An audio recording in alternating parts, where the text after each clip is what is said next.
Is everybody ready? Okay. Welcome to Monozukuri Hardware Cup 2022.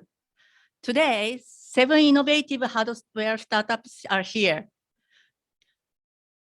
First winner will grab 300,000 yen to attend the US tour.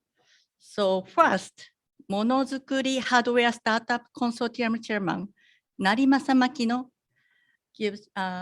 greets you.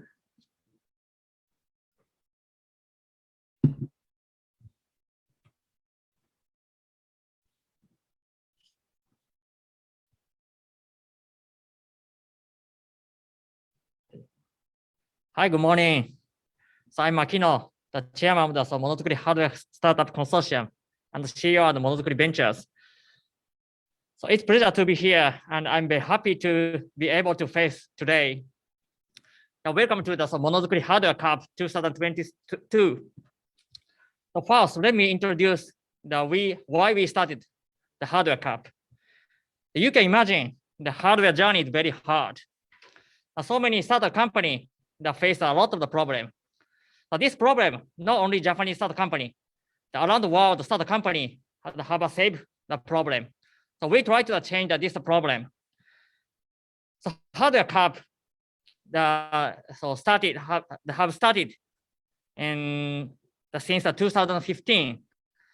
Today, the founder of the Ilana that joined today meeting as a judge. I'm very happy to she joined today's Monozukuri Hardware Cup. Anyway, we want to solve the problem. So we cooperate around the world. So why we started the Monozukuri Hardware Cup in Kyoto? You know, there are a lot of manufacturing related company in Kyoto. These companies that collaborate all together, and so not only the Japanese large Kyoto-based large company, around these global company, there's so many the small and middle-sized enterprise company. They are very collaborated, supporting the hardware startup company. So it is why, and we started the Monozukuri Hardware Cup in Kyoto. The Monozukuri Hardware Cup that have started since 2017. This time and 6 times. This year in Kyoto by online. Today's 7 startup company make a presentation in all English. So we want to give us the gateway to the global market. So far, a lot of the outcome, the result from the Hardware Cup. So far, more than 100 the startup company applied the Monozukuri Hardware Cup, and several companies have the exit, and QD Laser winner of the 2017. The last year, they went to the public the market, and winner of the 2018 Toretta that was merged by the Maida Fund. Anyway, there's so many the result, the outcome that has happened. And the last, I want to appreciate the sponsor company, the Kyoto Research Park, and the main sponsor this Hardware Cup, and the Kyoto Shinyo Kinko, the Sony Startup Acceleration Program, Kyoto Shisakunet, and the Monozukuri Nihon Kaigi. Anyway, and we cannot organize this event if they supporting this event. Anyway, and please enjoy today the Hardware Cup and go global. And we want to give us the opportunity for all the startup company. Thank you.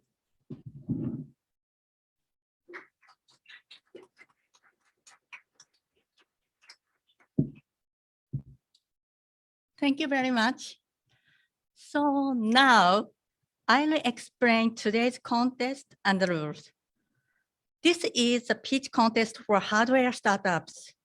Each startup has 4 minutes to make the pitches. After that, judges have a Q&A time for 5 minutes. We will ring a bell 1 minute before timeout. And when the time is over, we will ring the bell again. When speaker hears the second bell, please stop your speech. Now, today we have 5 special judges. The main judge is Allen Miner, the CEO, Sunbridge Group. Allen, could you help to introduce yourself?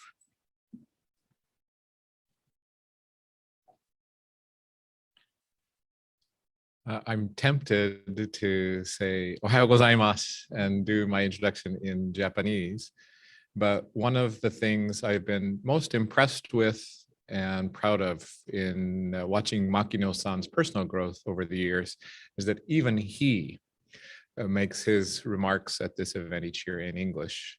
And his global team, his efforts as an individual to globalize himself, not just the startups that he works with, has always impressed me. I can't believe it's already the 6th year. It seems like just yesterday that Makino-san and I were sitting in the Sunbridge office talking about the extraordinary expansion of the global makers movement, and Tech Shop in California was just getting started, and we took some people from Japan there and said, we really ought to do something like this. If it's in Japan, it should be in Osaka, Kojo area, or in Kyoto. It shouldn't be in Tokyo. It should be in Osaka. And I like to dream big. I like to talk a lot. Makino-san gets things done. And I guess it's probably been 8 or 9 years since we've had that conversation. I am so impressed with the continued engagement of the Kyoto community, of Makino-san's leadership and his excellent team of volunteers and professional full-time staff who keep building bridges between the maker community, the IoT startup community in the United States and Japan, and bridging the startup community to the incredibly talented group of Monozukuri companies and suppliers and partners. The ecosystem, the Monozukuri ecosystem in Kyoto is probably the best in the world, certainly among the best in the world. And so I'm proud to be the chairman of this again each year. I always notice that the startups get better and better every year. I'm expecting some great presentations today. And I just want to congratulate Makino-san and the team for your continued efforts and your continued growth and impact. And I can't wait for today, and I'm looking forward to coming back next year as well. Thank you. Thank you very much. Next judge is Cyril Eversweider, General Partner, SOSV, and the Managing Director, Hacks. Cyril-san.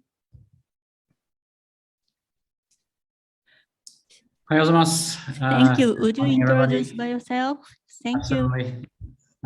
So my name is Cyril. I'm a general partner at a firm called SOSV, and I'm also the founder of Hacks. I've been investing in hardware startups for more than 10 years and know the good, the bad, and the ugly in startups as diverse as Formlabs, Particle, OpenTrons, MakeBlock. We have built a firm now that has more than $1 billion under asset management, and we've invested in Japan throughout the year, and so I'm glad to see all the efforts that are being taken by Monozukuri Ventures and others to inspire a new generation of hardware startups. So thanks for having me here today. Thank you very much. Next judge is Ilana Diamond, founder of Hardware Cup and the Managing Director, 412 Venture Fund. Ilana-san. Thank you for having me here tonight. It's really especially exciting for me because about 12 years ago, we founded the Hardware Cup as a small regional competition.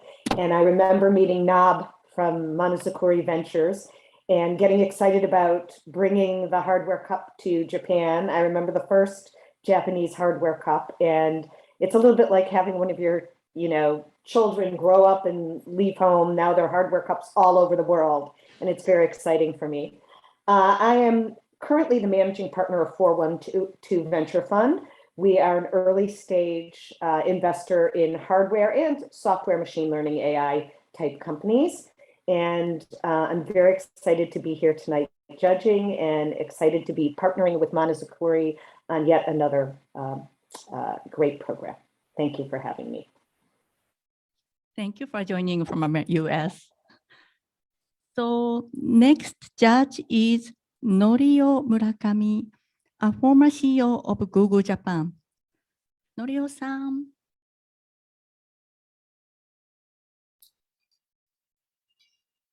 Could you introduce yourselves? Thank you. Hi, everybody. My name is Norio Murakami, and I'm very honored to be judge again this year for this very important cup. The reason I said it's important, because the people are focusing on mainly software, and it's okay. However, still the hardware is a very important portion of the universe. The reason I said the universe is, of course, people were excited about the metaverse recently. However, still our physical existence is stuck in this universe, and the universe is physical, and the things to support anyway for metaverse itself, the hardware is very important. And with that reason, I'm looking forward to listening and getting some 7 the presenters pitch to provide us some great future of this universe and the metaverse together. Thank you. Thank you very much. Thank you for joining again. And the last judge is Paul Yonamine, Executive Chairman, Central Pacific Bank. Great, thank you. And once again, it's great to be a judge on this great event. This is my second time. I really enjoyed it last year.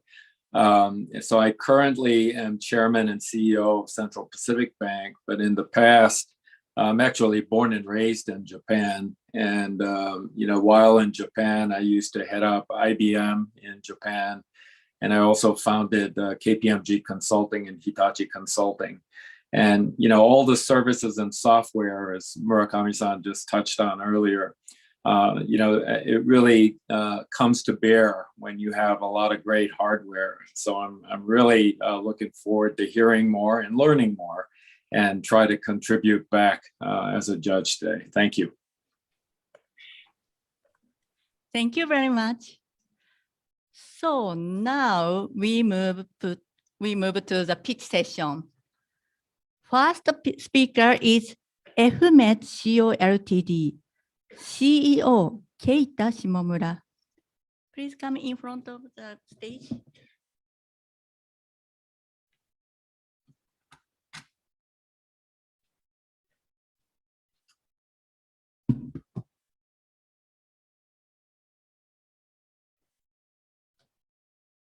Should I take off my mask or?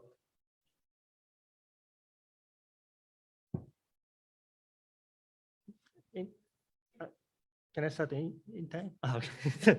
Okay.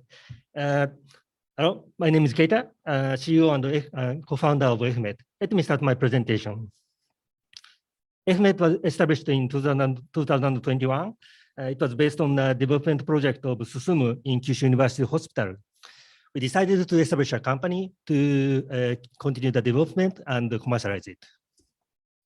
Then, what is microsurgery? It is a surgical technique to connect small human vessels. At the surgery, surgeon magnifies the surgical field with microscope and stitch and tie by hands. It requires very naive tool manipulation. Microsurgery can be used in many types of surgery, but today I pick up breast cancer and lymphoedema to explain the detail. Then what is lymphoedema? It is a side effect of cancer surgery in the course of cancer tissue resection. Sometimes it is unavoidable to resect lymph duct together, and it will cause the swelling. It is the lymphoedema. To mitigate the lymphoedema, not only the swelling, but the patient will suffer the pain and recurrent fever once it is worsened. To mitigate the symptom, it is lymphovenous anastomosis, which requires microsurgery, is taken as a good option. We can estimate that there are about 200,000 lymphoedema patients in Japan, and in the world. A clinical paper describes that there are about 250 million patients.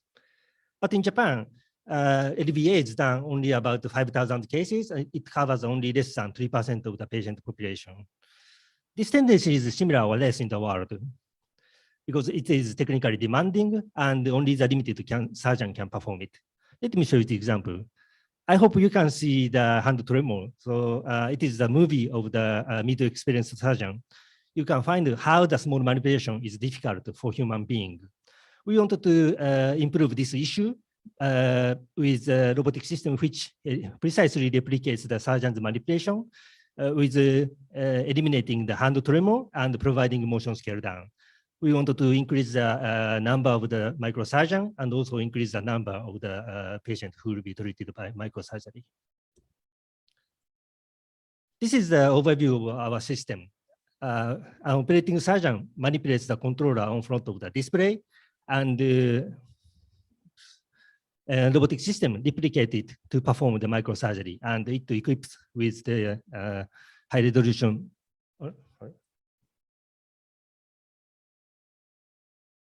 It's, I think the connection is down.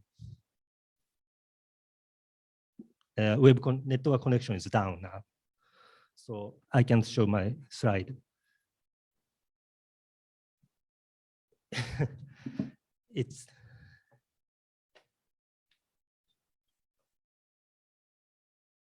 a Wi-Fi program. Yes.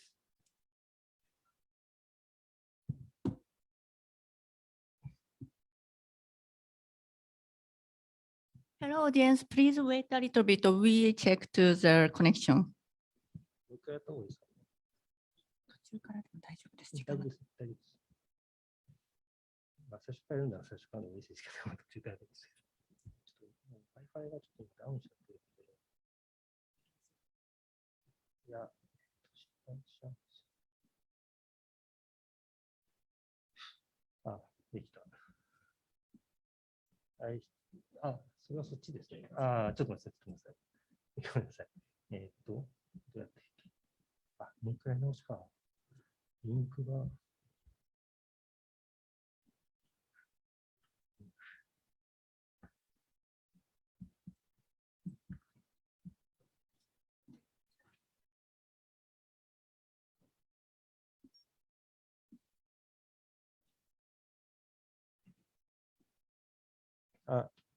Now I could connect it.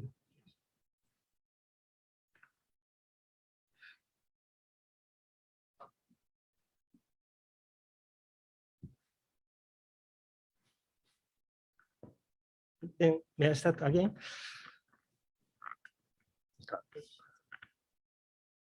Yes. Is ready? Just a moment, please.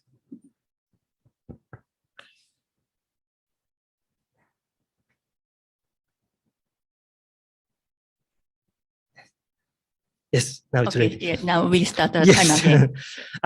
Let me show you our system overview. Operating surgeon manipulates the controller on front of the display, and the robotic system replicates it to perform the microsurgery.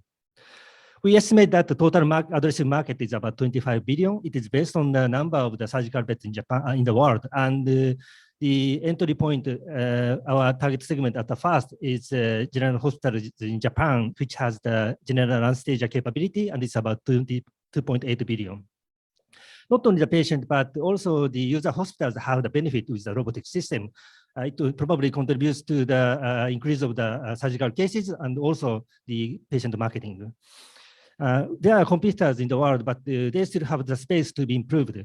As you see, the operating surgeon must be docked to the robotic system, and it means that there's a limitation of the setting and body part indication. But our system is separated into the operating console and the robotic system. It means that we have the flexibility on the setting, and it can be used in many types of surgery. And it has a possibility in future to be used in the remote condition.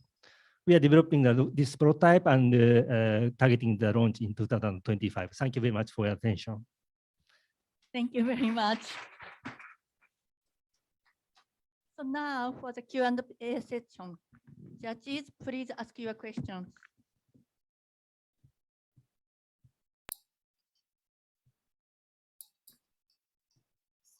This is Norio Murakami. Thank you for your excellent presentation. I have one question. The purpose of your development is to surgical operation remotely or to improve the performance of surgeon operation. Which is the purpose of this robotics, as you mentioned?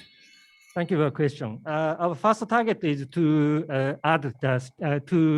improve the skill of the surgeons to perform the microsurgery, because there's a technical issue on the surgical microsurgery, and with the support of the robotic system, we wanted to increase the number of the robot surgeons who can perform the microsurgery. And we know that there are demand from the market to perform the remote surgery, because the operating surgeon is very limited. So this is the second target of our system, of the robotic system. So firstly, we will develop the precise robotic system, and second, we want to put the system into the remote condition. Thank you very much. Thank you. Hi, this is Alana Diamond. I have a question. Yes. Can you tell me a little bit, is there any intellectual property that you have to Yes. protect Yes. your system? And if so, can you describe it at a high level to me? Thank you for that question. So now we have the patent on the manipulator, one patent on the manipulator. And also we are now we have applied 2 defensive patents. So in total, we have 1 patent and 2 additional ongoing patents. Thank you. Hey, this is a question from Cyril. Congratulations on getting into an extremely ambitious venture, and perhaps one of the most difficult and impactful, I think, working in hospitals and robots. As I'm sure you're familiar with Oris, and sort of their path was to raise about $1 billion in order to get to $1 billion exit plus earnouts, and it's been a bit long journey and circumvented. I'm curious about how do you see the future of the company in terms of timelines and fundraise?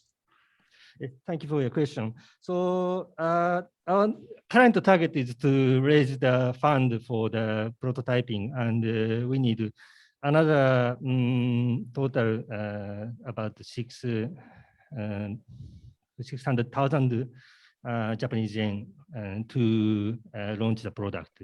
So we need to take 2 rounds to raise our money.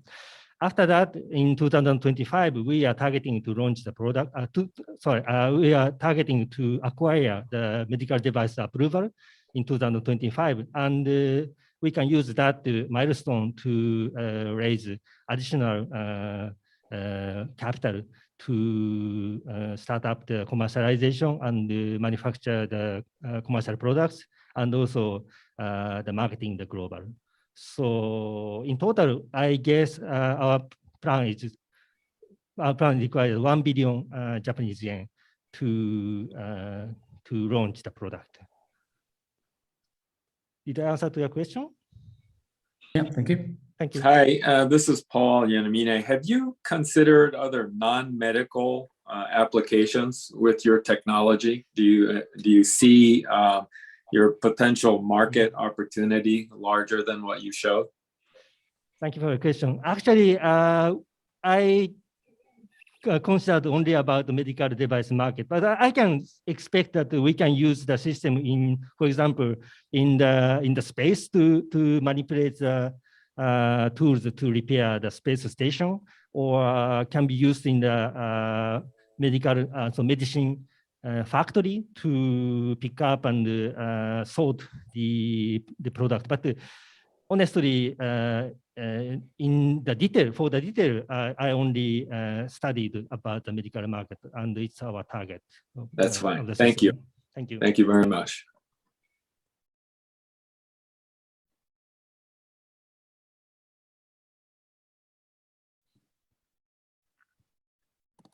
Thank you very much. Thank you very much.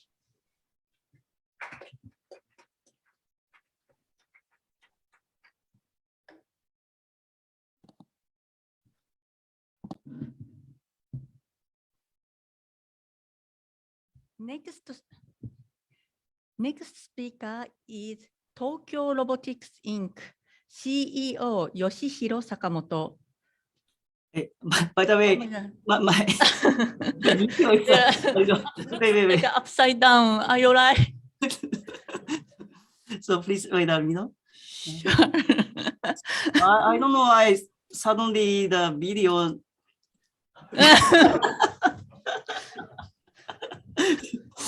Oh, how should I do this? Well, this is my first time. This kind of sure. In this case, I think you will skip and then next time. Yeah. No problem. Oh yeah, perfect. Yes. Now it's perfect. So, are you ready? So I changed the background. Okay. Yes. Yeah. Yes, I'm ready. Yes. Please share your screen. Okay.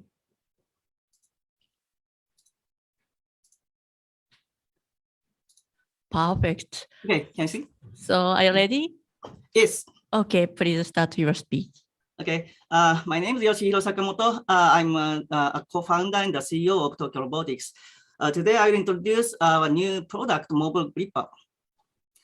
So, as you know, palletizing and depalletizing tasks, in other words, placing and removing boxes to and from pallets are common in warehouses and factories. But the problem is it's too hard for human workers. And it may cause back pain and work injuries, and eventually it could lead to high turnover rate and recruiting difficulties. One alternative is a robot called the palletizer, but it's too large and heavy to install small and medium-sized warehouses and factories. To solve this problem, we propose Mobile Gripper, the world's only robot that combines a gripper, a mobile base, and a lift. As shown in this figure, just like a human worker, it can pick up a box and carry it and place it on a conveyor belt and vice versa. It can be used in a narrow space and installed by end user easily without any expertise, and it's easy to change the installation. As a business model, we will provide Mobile Gripper as a package, including hardware, software, and support and maintenance services as a subscription model at the price of $25,000 a year. And compared to a human worker, it can reduce the costs by 30 to 50%. Therefore, it is cost effective. And as for the progress, we have finished making the hardware and we are now implementing an application software And this video shows an example of fully autonomous palletizing. And we have already applied for 5 patents, and we are planning, yesterday we applied for 2 patents, and just yesterday. And we are planning to apply for 5 to 10 patents within a year. As for the competitors, as far as I know, there is a robot called Stretch from Boston Dynamics. It's a mobile manipulator having a suction cup on top of the arm, and it sucks up a box like this, and from above. And I think it's a little faster than our robot, but probably it has the it can only handle light and closed-top boxes. On the other hand, our mobile gripper can handle open-top boxes like this and heavy objects like an ingot.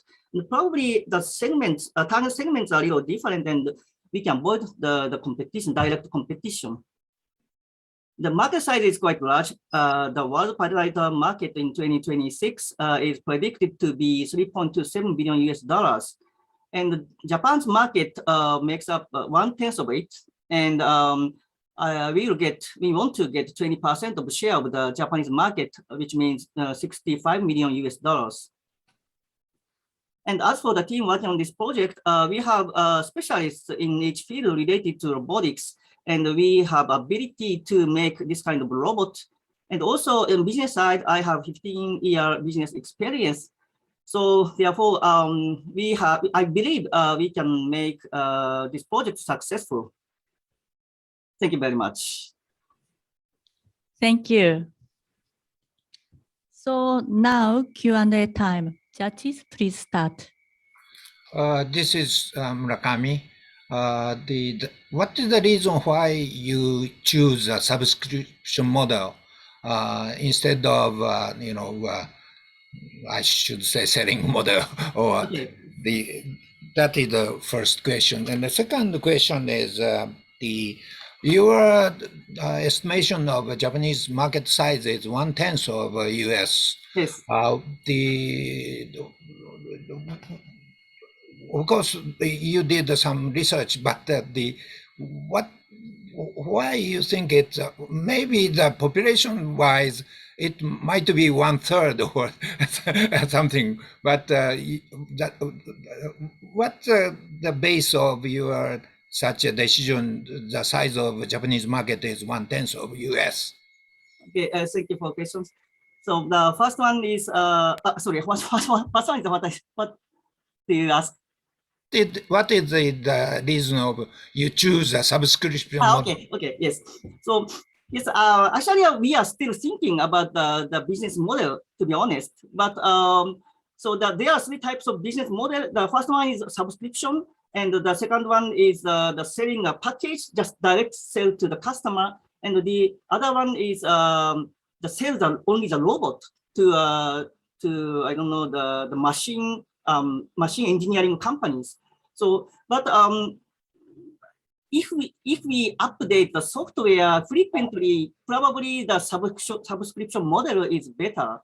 But if we don't need to update the software so frequently, probably the just selling is better. So now we are doing research, and we are doing through making the prototype and interviewing the customers, and also the checking the performance of the robot.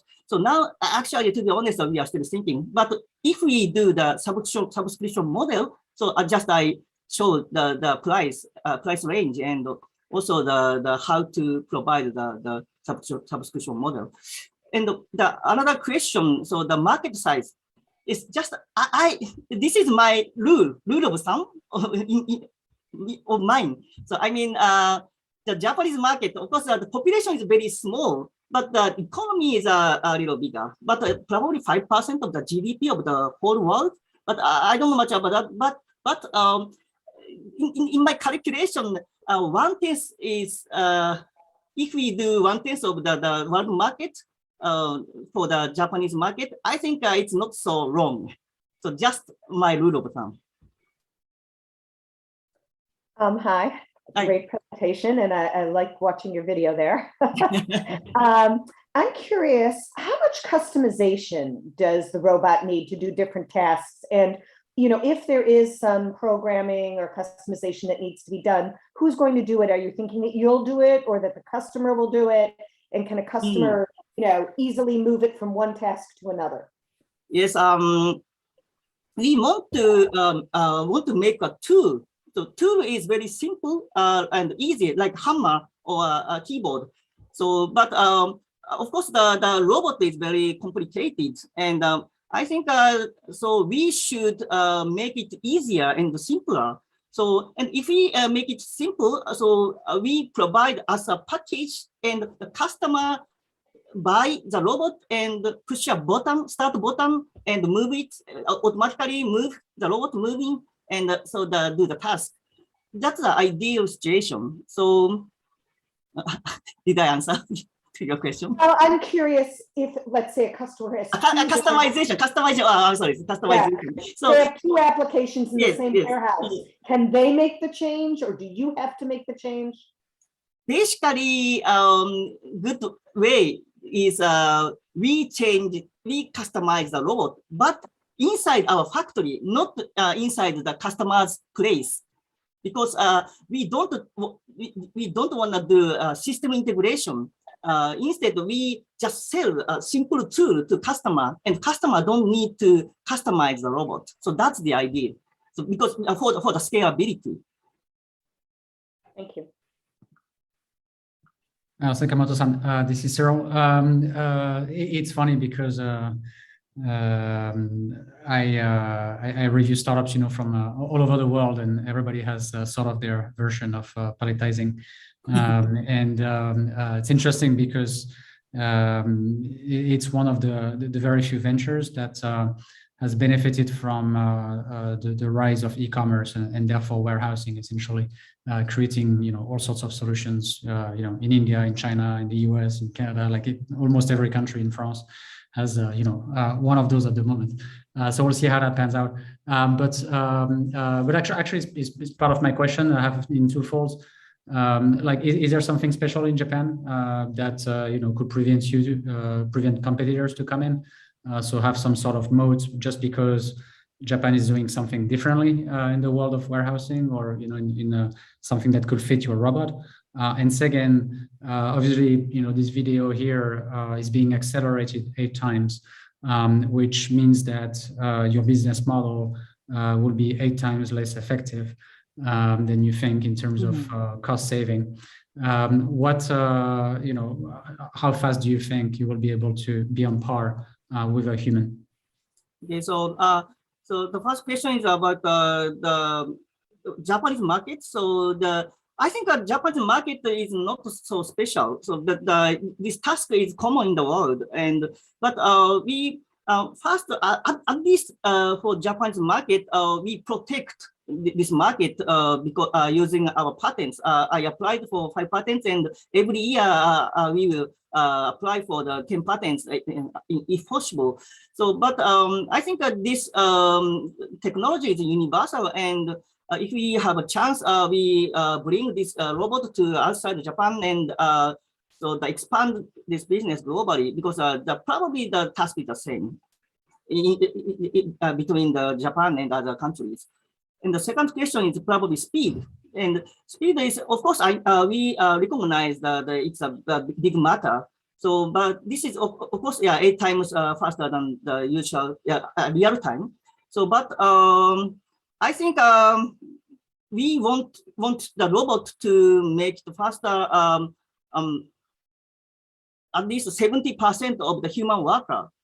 And I think it's the breaking point probably 70% of the human workers, because the cost we will reduce the cost of 30% to 50% of the human worker. So compared to human workers, so I think that our goal is 70% of the speed. But one of our customers told us that sometimes speed is not matter, because even the human worker Q&A session is over. Please make short answer. Thank you. Not allowed to to move fast in the factory. So Okay, thank you very much. Thank you. You, I have to Aaron, you get in- want to? yeah, I have to get in Sure, one question. please, last one. What do you think is the size of the factory or warehouse that will actually be attracted by your specific configuration? I can't imagine Amazon deploying hundreds of these in an Yes. Amazon warehouse. Yes. I can't imagine a small factory that builds a very small number of products, very tiny factory. But I think you're focusing on a very specific size of factory or warehousing center. Your cost performance size, it's kind of like introducing the PC in the world of mainframes and mini computers. There's a certain segment that I think might be really attractive. And I'm curious, what's your analysis of the smallest size and the largest size that you think will find your product more attractive than your competitors? So I interviewed 10 companies already until now. So but so the good companies are like have warehouses having 100 people, 100 workers inside the factory. So not so big, but probably it's a medium. So this is a medium-sized warehouses. It's our target, and also the factories is also our target, because the factories are the palletizing is not the main work, but they need the palletizing. So yeah, we want to apply this robot only also for the factories. Thank you very much. Thank you. Thanks. So next speaker is Junli Lee, CEO of LCO Ltd. Please come here.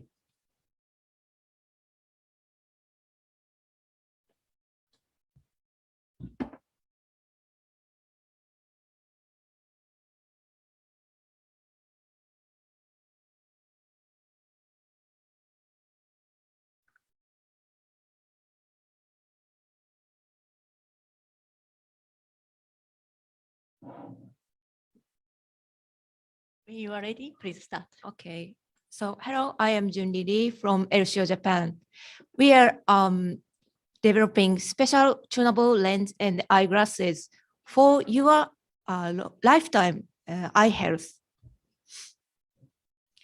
So Japan has a #1 super aging society and more than 70 million presbyope. That means far-sighted people are living. So the 2/3 of presbyopes in Japan have many eyeglasses, and they should change them depending on their activities such as sports and driving and desk work. So more importantly, presbyopes in dangerous situation are there, and the barifocal glasses with large addition diopter causes such distorted and blurred field of vision. So regardless of ages, many people are suffering from so many different eye diseases. And now is the time in the exhausted society, we should take measures on it. So to address that concern, we formulated this tunable eyeglasses we call LCO glasses. And this key technology is Fresnel type liquid crystal lens developed in Osaka University. These unique features are widest visual field and eye grade with very thin structure of the lens. Sorry. So we will produce the world's first autofocal glasses with our lens. So 2022 version works with manual focal system. First, you need to register your eye grades, and then you can switch the eye grade according to your need. So we will developing autofocus system with eye sensing AI for Osaka Banpak in 2025. So this is the movie of eyesight of Press by Op with our LCO lens. And the focus is changing from near to far. So there definitely exists the unmet needs in this market. So narrowed and distorted field of vision and mismatched eye grades. We offer the widest field of vision and the continuous tunability. So in the future, you don't need to change your lens no more, but you can, the lens can change automatically depending on your condition. So we start with manual focus tunable eyeglasses. Then in the next step, our autofocus system leads to the medical devices for for eradication of eye diseases and even for the early detection of lifestyle related diseases. So we started the development of our tunable lens for patients suffering from amblyopia in 2016 at Osaka University. So we are now raising fund for selling our product, first batch of our product. Thank you very much for kind listening. Thank you very much. Now for the Q&A time. Judges, please ask your questions. All right, this is Paul Yunamine. Let me go first. I mean, as an individual who always has to use bifocals, I mean, I think this is a very attractive idea, but I would have to think that there's a lot of legal and regulatory hurdles to take it to market. But do you see opportunities to accelerate that? I mean, especially in the United States, where you need a lot of prescriptions, especially for lenses and so forth. Do you anticipate a lot of challenges in really taking this to market? Sorry. Your question is how to deal with the regulations in United States? No, just basically even in Japan. If you do you okay. anticipate a lot of legal and regulatory challenges to take it to market? Okay. So in Japan, in this first stage of our eyeglass, we don't need to pass the very difficult regulations for selling our product. I mean, it should be clarified to the first class of medical device. So we can submit some documents for the government, I mean PMDA in Japan, and we can sell the product. Very good. Okay. I can't wait to buy one in Japan then. Thank you. Thank you very much. This is Murakami. I have one question. You mentioned you are improving the product with some autofocus feature supported by artificial intelligence technology. Yes. Would you please briefly describe how you can identify the user, the sight line? I don't know if this is good English expression or not, but how you can recognize what the user is seeing. Maybe I will move a little bit toward. So would you please briefly describe how to do that. Okay. So now we are developing our original focus tunable system at Osaka University. I mean, by the collaboration with Osaka University, and the system will be the sensing of eye movement. I cannot say it in detail today, but it should be combination of 2 or 3 technologies to sense the eye movements. Thank you. Okay, thank you very much.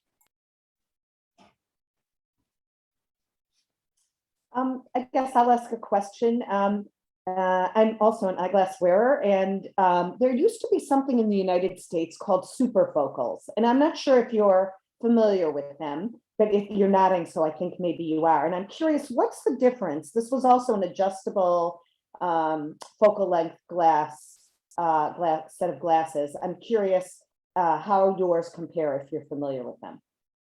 Sorry, your question is difference between Your superfocal. glasses and superfocal. Are you familiar with superfocal?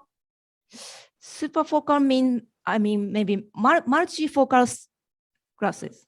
Is that a brand of It is a glasses? brand. That was the Is it name of it. available still in the United States? It isn't. They had a lot of manufacturing problems, but they were very popular with many people that I know. And I'm just curious if it's the same technology and they've improved it, or it's something completely different. And if you don't know, that's fine, if you're not familiar with it. But it's something you should check if you're not familiar. Superfocal. Okay, superfocal in United States. Yes. Mm-hmm. Okay, thank you very much. Okay. So I have a question. Yes. With the $500,000 that you're planning to raise right now, do you already have a finished prototype that is manually tunable, ready to go to market? And all you need to do is pay for an OEM to manufacture 1,000 sets, and you can manufacture them at $500 each. Is that so? It costs you $500 to manufacture them. You sell them for 1,000, and you're ready to go. Yeah. Is that true? Yes. We prepared the prototype of eyeglasses with wire to connect the battery. And we shipped our product to wireless version and a little bit improvement of our lens to make higher quality of lens, especially outer side of our lens. So without IC circuit, we can make our product with this cost. Okay.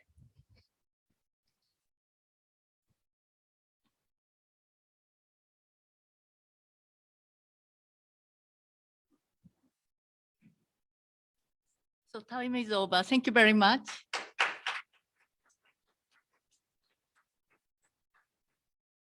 Next speaker is Sunmetaron Inc. CEO, co-founder Kei Takizawa.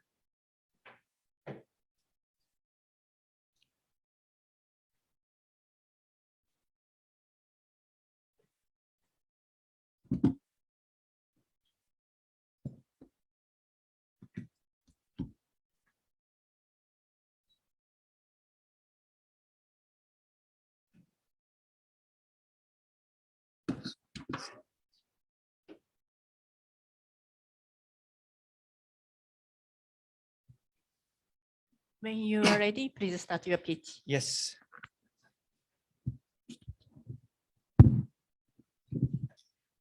Good morning, everyone. Thank you very much for the opportunity to introduce Sunmetaron. And we are currently developing completely the new way of metal 3D printing. And we are in seed stage. So we launch our machine next year. So we are working on POC with several Japanese companies right now. So let me jump into the pain points of the current metal 3D printers. There are two big pain points. One is high cost. If you can see this, there's a internal cooling channel inside the product, and it costs $2,000 a part. If you don't need the internal channel, you don't need to use metal 3D printer. It costs about $60. Why this is so expensive? We break down into two parts. One is machine depreciation. So machine speed is very slow. So they can produce only less than 1 part a day. And also they use only special powder for metal 3D printers. So at the end of the day, it costs $2,000 a part. But some Metaron, we have high throughput. So we produce 250 parts a day, and we can utilize the standard powder. At the end of the day, we cost about $100 a part. So we reduce the cost by 90%. And founders, we are a great team. 3 engineers from Nippon Steel, 2 PhD candidates. I am a business side from McKinsey. And we have leading advisors as well. Left side, 3 professors from the University Laboratory of Co-Founders. They're very supportive. And the right side, we have industrial advisors. 2 of them are former executives of our competitors, and they're very excited in our technology. And so this is the concept of our solution. So the competitors do the laser or binder, but we do the layer by layer heating technology. And this is 100% IP to us. And this is very busy chart, but showing the market segments we are playing. So blue parts and gray ones are competitors are playing this part, but we are creating a new market with high capability and low cost, the bottom left side. So we already, we start from this unique segment that some Metaron can only print. And we already found a lot of application with several companies. And after that, we expand our market into all segments, and TAM is $210 billion. And I skip use cases. And so we are a hardware startup, but we have a recurring revenues as well. So we sell machine 800K upfront, but we have a recurring revenue with consumables and solution, which is software and maintenance. So machine lasts 10 years. So 10-year lifetime per machine is revenue is 5.4 million with high gross profit. So our sales is not a one-shot upfront.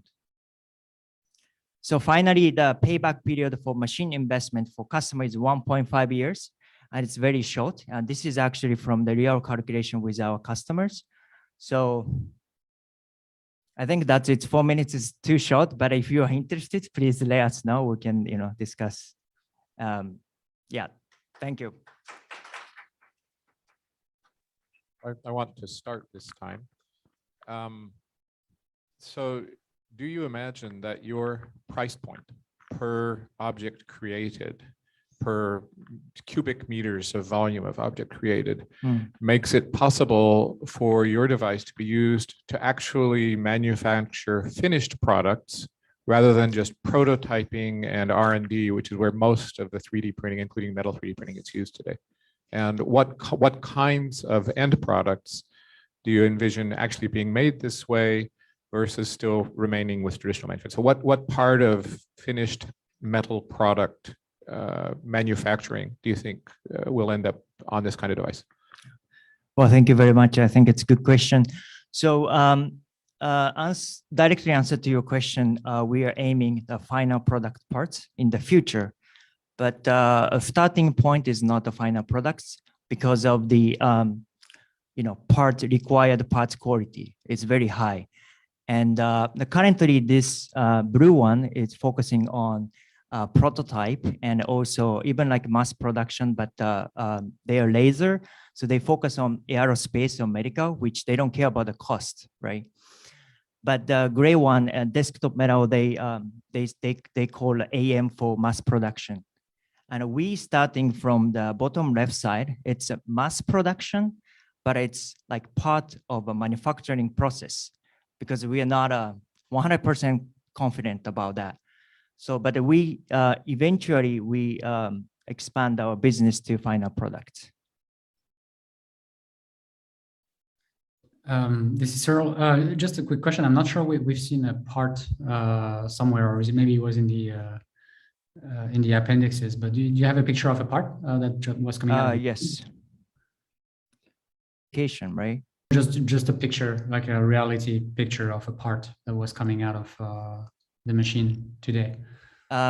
We didn't put that real part picture yet, but we have a 3D CAD picture here.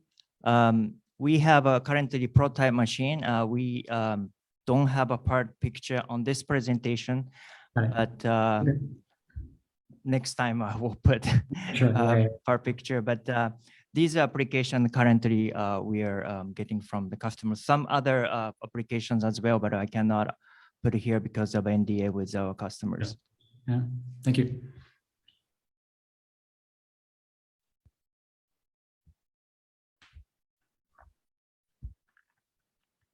Judges, do you have more questions? Okay, thank you very much. Thank you. Now, sure. You didn't mention whether you're actively raising capital right now. Yes, we are currently raising pre-series A, about $5 million in May. And we are currently fundraised from UTech, University of Tokyo, and IDEO D4V Ventures and University of California, Berkeley, Skydeck. But we want a US VC because we think this technology is for global. And the main market is in the US and Germany. So that's the situation. Thank you very much. So now we'll take a 5-minute break. We will restart 11:08. 11:08 we will start. Everybody, see you soon.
Welcome back, Monozukuri Hardware Cup 2022. Next speaker is Naoki Nunoya, Sales Director of LG Lab CO Ltd.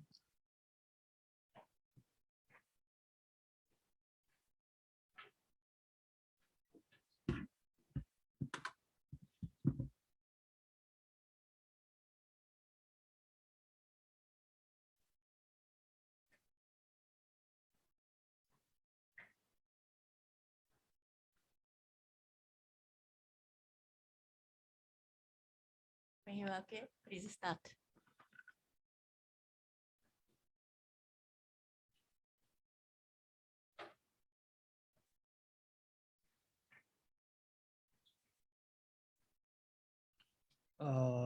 Can I start again? Can I start? Hi. Oh, my video stopped. Okay. Hi, my name is Naoki from AJL. I'm a sales director. And this is our latest product, Air-Range Quad. It can fly 120 minutes. It's so long, isn't it? Our CEO is Shinichi Tani. He is a dentist and he built an original drone by himself 12 years ago. It is considered as the first Japanese drone. This is our origin. Why we built a hybrid drone? The answer is so simple. We needed a drone what it can fly for a long time. Available flight time of the battery drone is too short, especially for business use. Our founder Shinichi Tani is also an experienced drone pilot, and he has a lot of experience about bother by the battery drone trouble. And so he always says it doesn't make sense if drone can't fly for a long time. He thought drone is not available with around 20 minutes flight time, especially business use, as I said. We should change battery many times. So it means you have to land many times when you fly a drone. Even now, most of battery drone users are bothering about the battery troubles. We want to solve the problem and to make a drone a saver of a social problem is our mission. A hybrid drone is the best answer that we can available and possible now. This is the background that he came up with the concept of a hybrid drone. The power source of our hybrid drone is composed with the engine. And this is the generator and the supply the electric power to fly. And it can fly with the gasoline, but we already achieved with the experiment with the biofuel. This is a good topic for the matter of CO2 free. And the body is completely different with others. Most of drones are made by the plastics and considered as the disposal when it's broken. But ours are made by the rich carbon fiber, a little bit with the racing car. And it's so strong and lightweight and little expensive. Also, this is designed assuming the damaging part when it falls, like a bumper of a car. You will hit the bumper first when you crash your car. Our drone will hit the top of the arm here, will hit when it falls. At the breaking point where I point in will save the central part of this when it falls. This is easy to fix and replace easily as car maintenance. It's sustainable that you can fix easily and continue to use like car or motorcycle for years. And this is a view from our drone when the experiment case in Okayama Prefecture. The distance of the course was the 10 kilometer, round trip 20 kilometer. And we already achieved about 4 years ago. You can inspect something from your home or deliver something from your home with our hybrid drone like this view. The future of drone will, like science fiction, will be realized with our hybrid drone. Thank you for listening.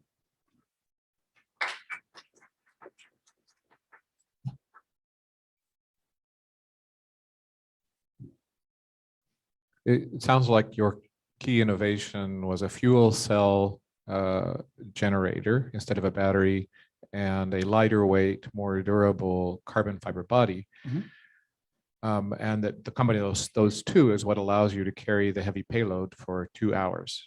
What prevents DJI or whoever company A is from designing a product with the same specification and achieving the same performance to capture the market that you're trying to capture? How do you survive against and market entry with a similar product, same features from a major competitor?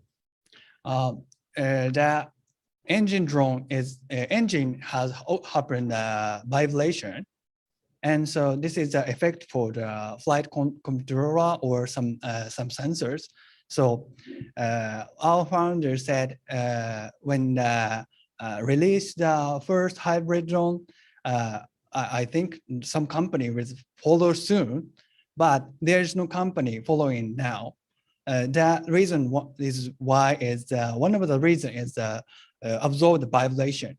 So this is so effective for the flight controller. So another company can't do that. I think so that.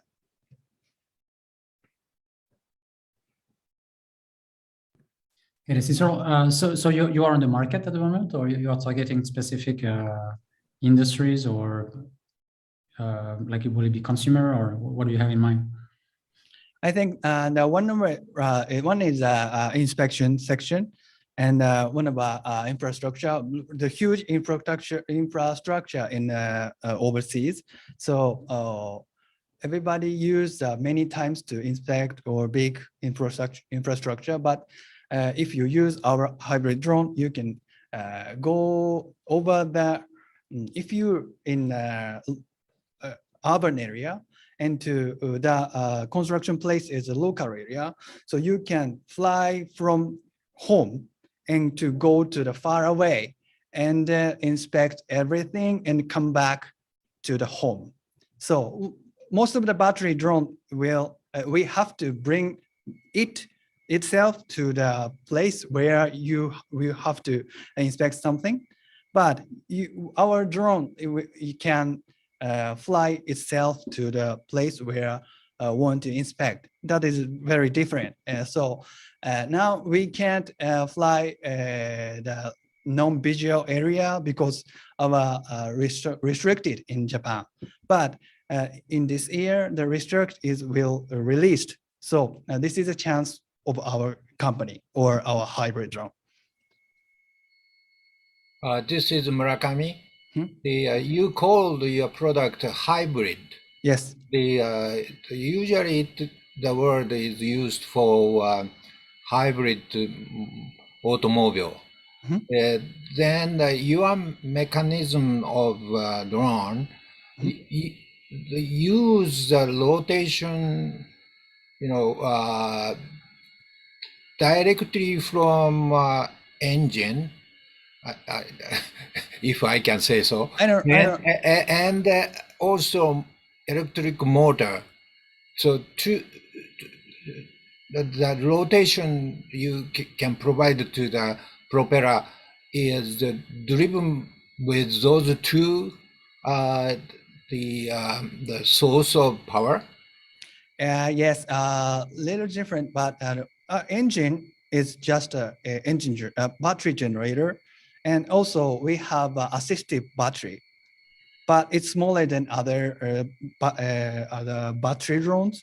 So when engine stopped or having a low power, the battery will assist the power to fly or continue to fly or something. So this we call, that is why we call it a hybrid. The engine also provide the charging on for battery? No charging, just okay. using the power. Only the battery is during flying discharging. Yes, Okay. That is only to supply to the motors, Electricity. or, so Okay. flying to cycling, driving the propeller or something. Okay, thank you. Thank you.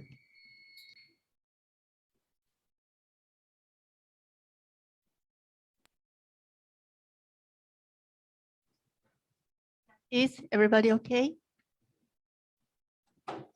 Thank you very much. Thank you so much.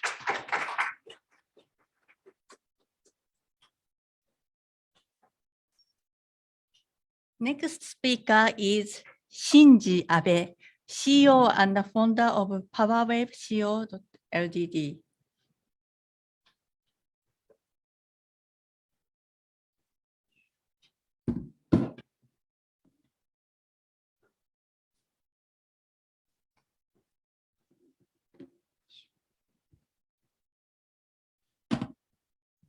Now I share my screen.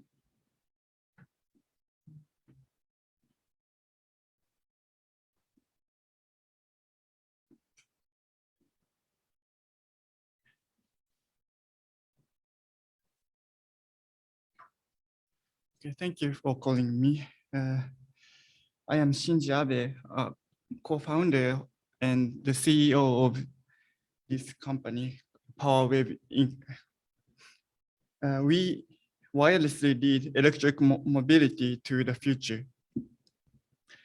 The world is facing to the problem. It is the CO2 emission.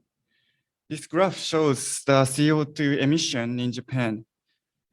In detail, the vehicles emits 200 billion kilograms per year. So that the world is challenging to make EV shift, because EV has some benefit, no air pollution, small noise, and also its economy because of its simple architecture, but it has problem on battery charging. The battery has the trade-off on capacity, weight, and price.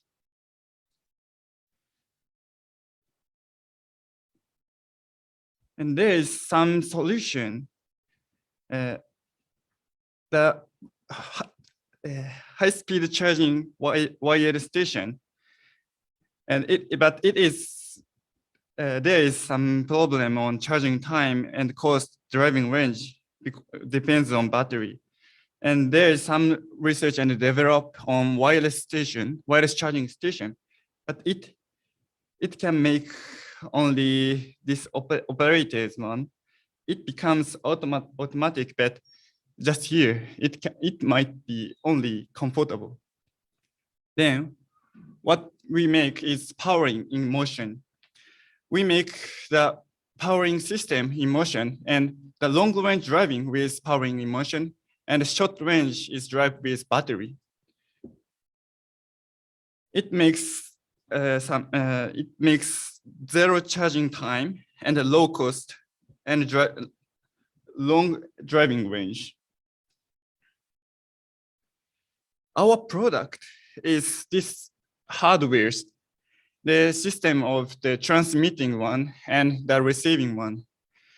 And there is a common system on the RF is a radio frequency, high frequency power source, and radio frequency to direct current converter.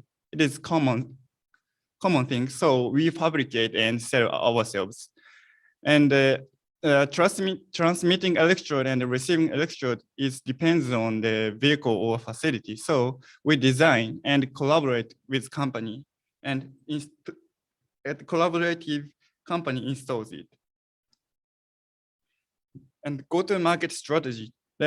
Our final target is extremely large. So we divide two stages. The first stage is spatial area and spatial mobility. And we focus on the factories AGV, the automated guided vehicle, because it's work in 24 hours. And this market size is $200 million, and we can get $40 million per year. And the second stage, we will put the 4,000 kilometers of this electrified roadway, and it costs $600 billion for infrastructure. Then we sell it for government, and the government can get some benefit per year because the vehicle oil imports decrease because of vehicle don't consume the oil. So yeah, I think it's time. Sorry. We have the prototype of this system. So thank you for listening me.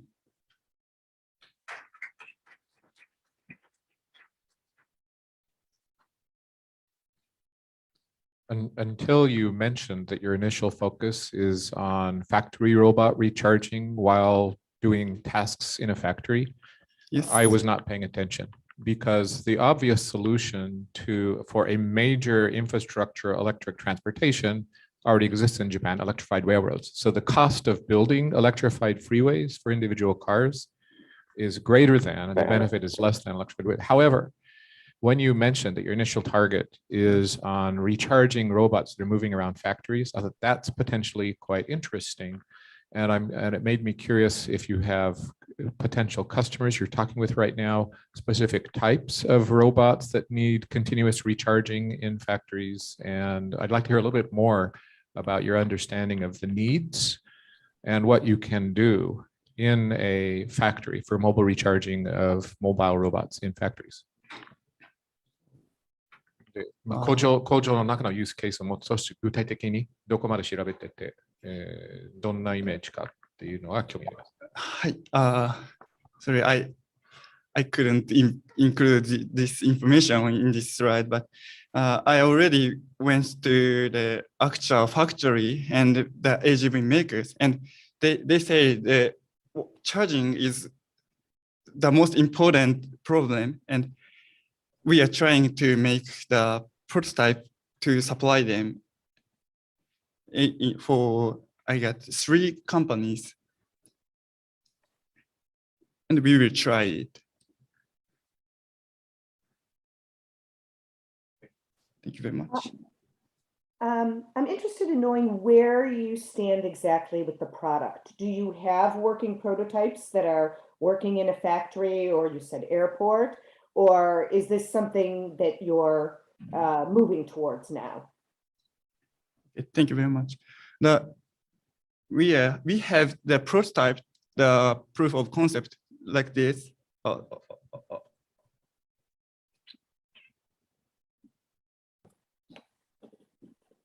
Here. This is the first prototype of the vehicle powering in motion, which is the supplied power from under the ground. And the battery doesn't have any battery to drive it. So it is approved, but we didn't sell the product yet. Thank you.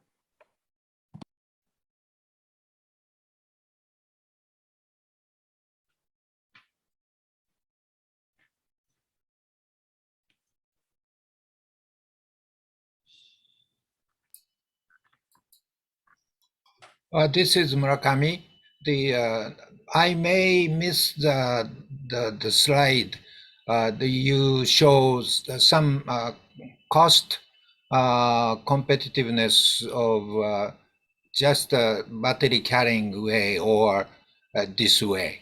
Do you have any such a slide to explain that? Sure. So, sorry, I don't have the number of that for your question, but we have the competitor, the conductive power transfer and the inductive power transfer, which is used conventionally. Then they have the problem on the charging area. They can use on stationary, but we can use it in motion. So it is very difficult to compare to conventional conventionals. Thank you.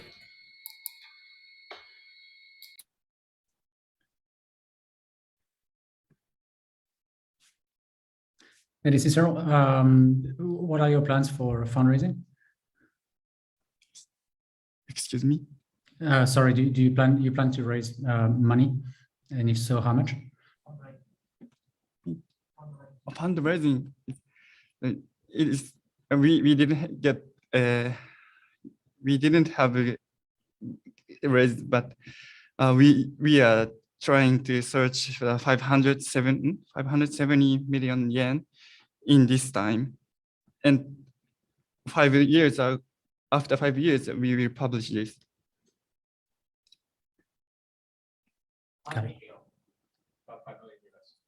Oh, sorry, $5 million. Yes, yeah.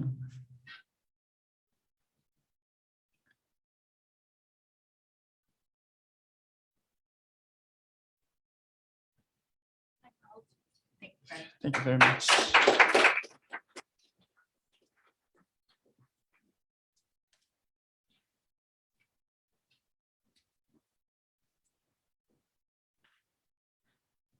Next speaker is CSO of Amateurs Inc., Task Yazaki. Please come in front.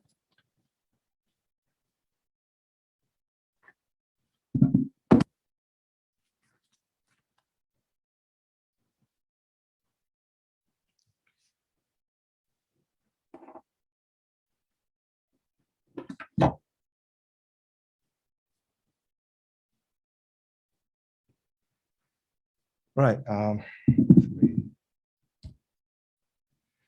Right. Good morning and good afternoon to whom joining from overseas. Thank you for having us today in this event. Okay.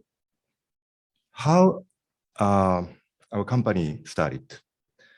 Our CEO, Yajima, was deeply shocked by the great earthquake in East Japan and wished if he could help people with his technology to keep people, things, and connected and anywhere all the time. Then he decided to leave Sony and build his own company to realize his wish, build anytime, anywhere available sensing network system. Existing IoT sensing systems have common problems.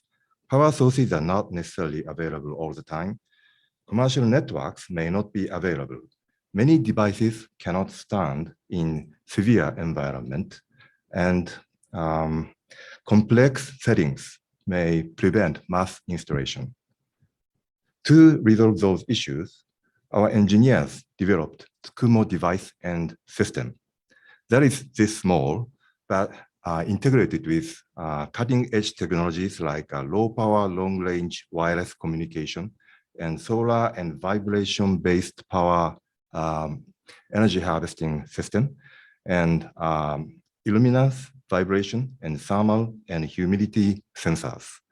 Self-powered, keep sensing, send the data far, that is the Tsukumo system.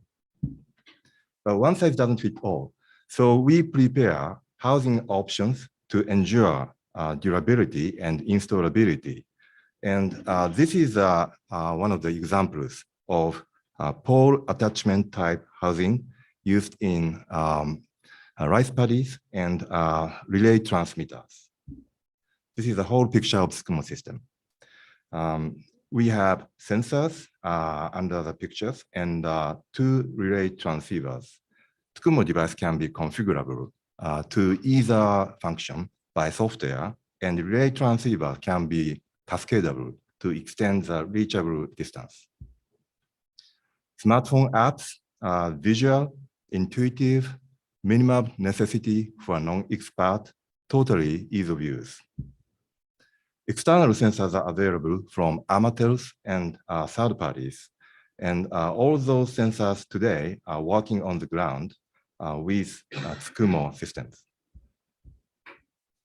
Tsukumo system is working on various places in collaboration with our partners from museum, rice paddy, fish farm, maintenance hall, dairy farm, animal husbandry, work safety, irrigation canal.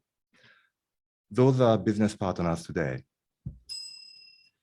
A strategy roadmap starting from solution design with each partner as POC stage, followed by a sell-through of the solution and device through that partner. And we are now here. And next to go to the expand the sales across the industry, then we are looking at the final goal all the time. Comparison in IoT sensing network, actually those two guys are too huge to compete in their business scale, but we have advantages in low power, long range, cascadable network solution and openness at the network system.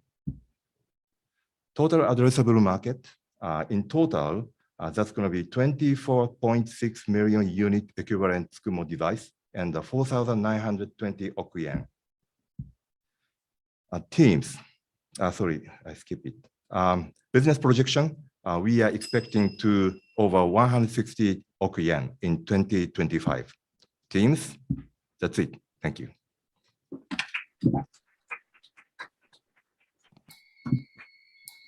Thank you. I'm curious, you had a lot of interesting applications. When you think about the first one that you can implement and really scale, which of your applications do you think is has the most potential? Okay, so actually this is kind of business business matter to think about.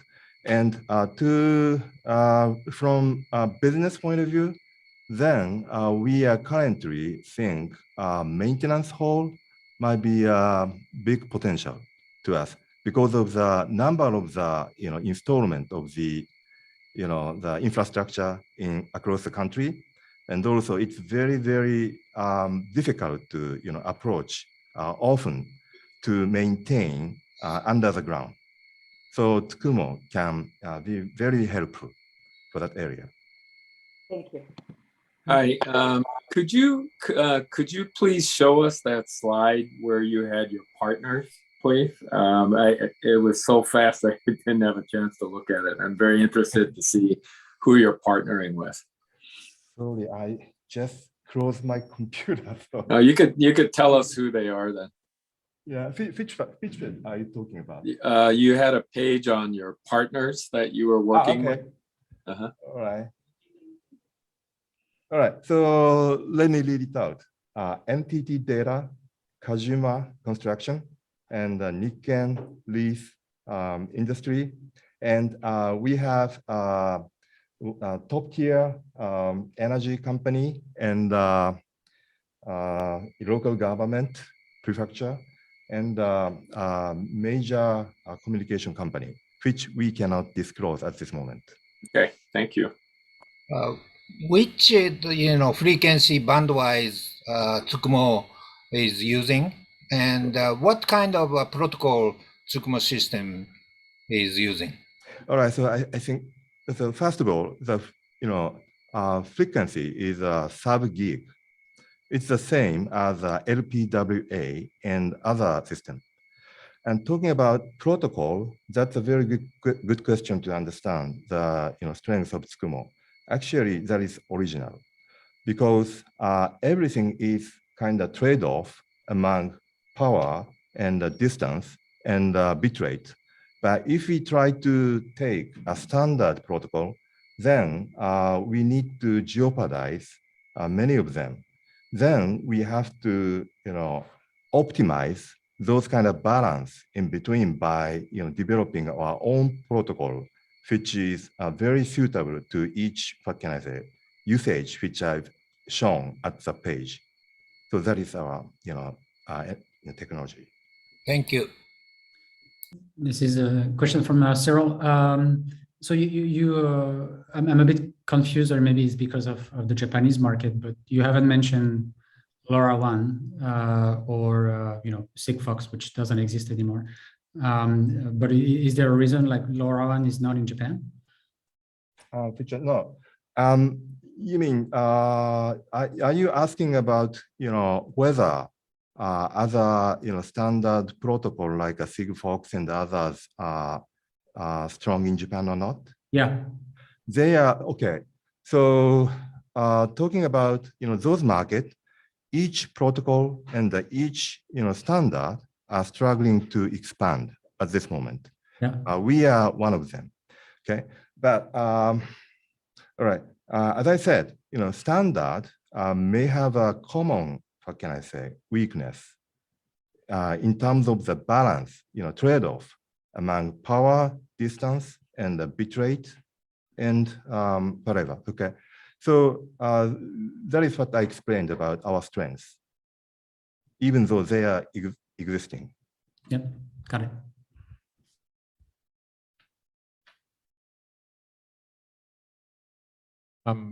In your sensor transceiver grid network configuration. I try to show. Okay. I'm curious, what is the distance bit rate combination that you believe you can achieve in the field?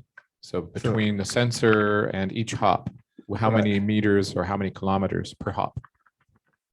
Sorry for my mess. I actually already find out. So let me show this through camera. Could you ask the question again?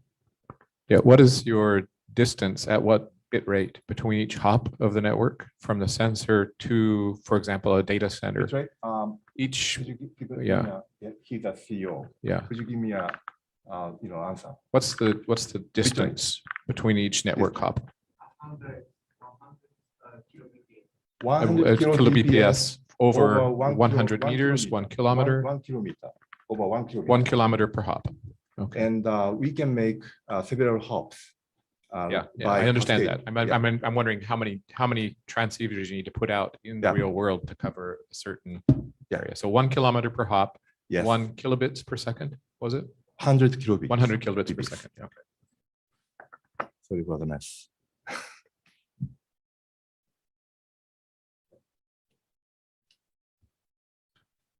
Okay. Thank you very much. Sorry.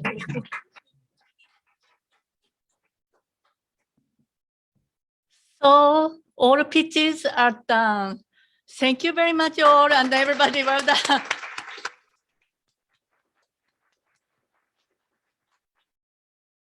So judges, please move to the breakout room and decide to the today's winner.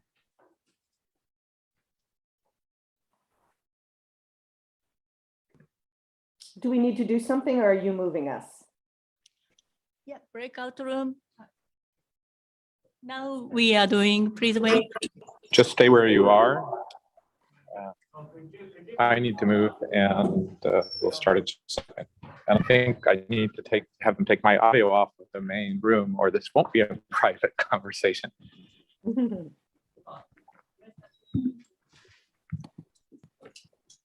チーム局大丈夫ですか？まだブロードキャストしてます。Please wait a bit. Now he's setting the breakout round and he will send an invitation to you.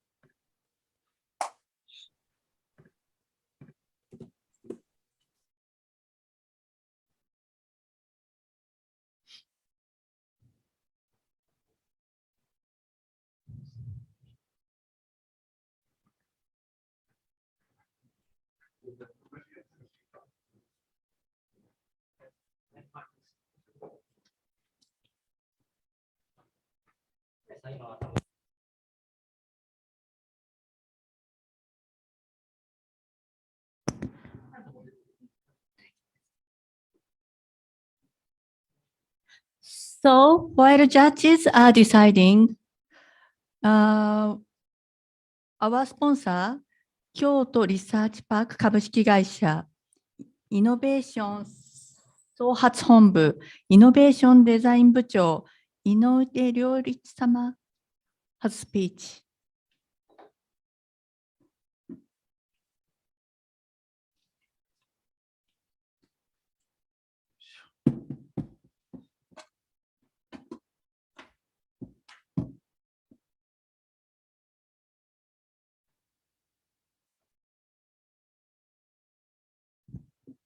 はい、ただいまご紹介に預かりまして、京都リサーチパークの井上でございます。白熱したピッチ、非常に楽しく見せていただきました。ここからは、少し日本語にはなりますが、京都リサーチパークの説明をさせていただきます。審査、楽しみに待っている中ではあると思うんですが、ぜひ、心安らかに聞いていただけたらと思います。よろしくお願いします。はい、改めまして京都リサーチパークでございます。すでに京都リサーチパークをご存知の方もおいでかと思いますが、改めて私ども何者かということのご説明させていただきます。京都リサーチパークは大阪ガスグループの株式会社組織であります。今日、一緒にこの会を主催をさせていただく立場になりました。ありがとうございます。さて、京都リサーチパークは京都からの新ビジネス、新産業の創出をミッションとして活動しています。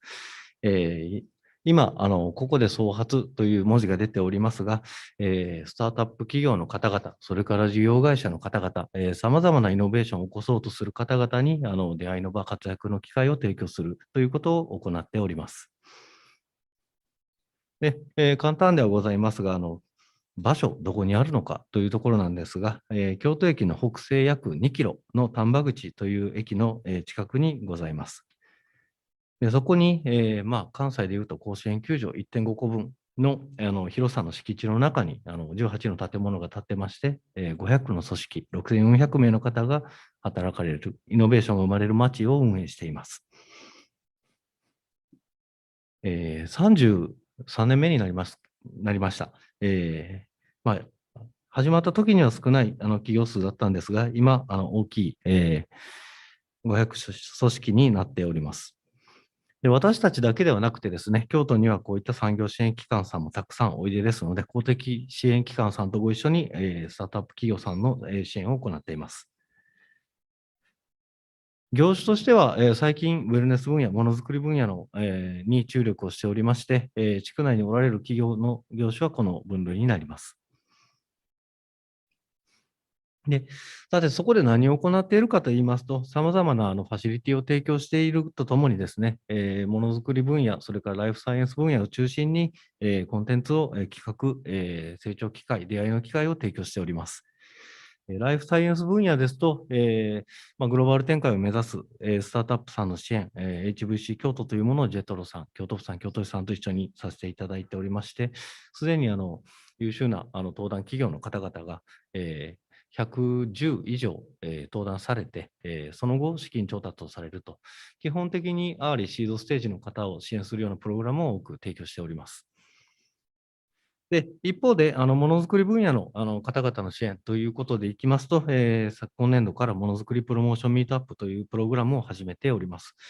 これは何かと言いますとですね、プロダクトを作って、それを世に広めていこうという製品の PR の支援を動画を作ることによってご提供するという仕組みを行っており、ちょうど今年、1月21日にデモデーが終わりましてですね、今、バーチャル展示会を開催しているところでございます。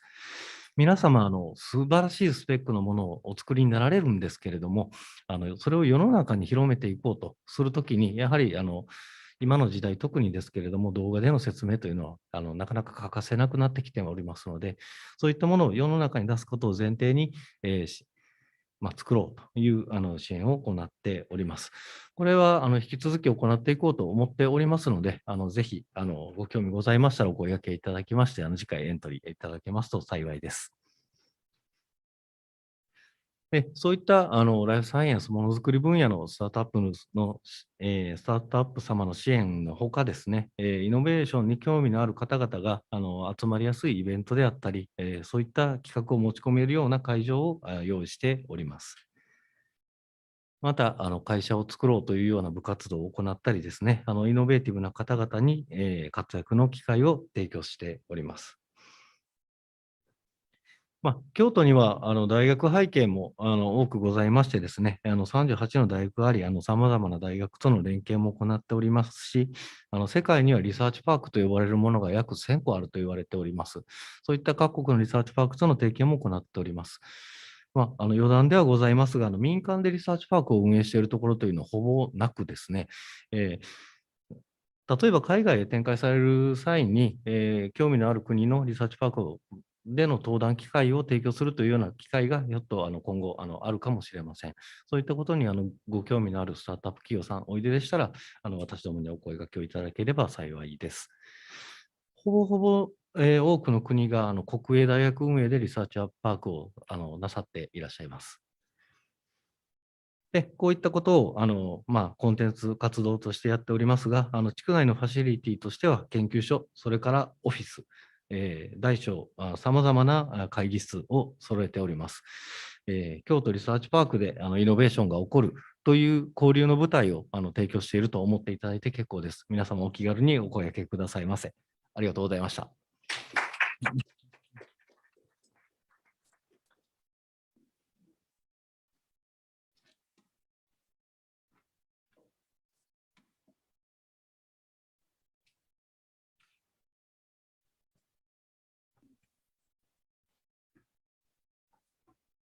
Thank you very much.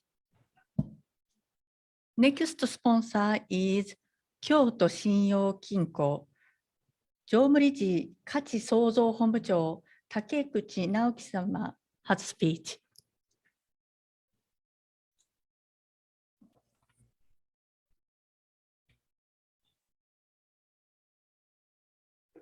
はい、ただいま紹介いただきました京都信用金庫の竹口と申します。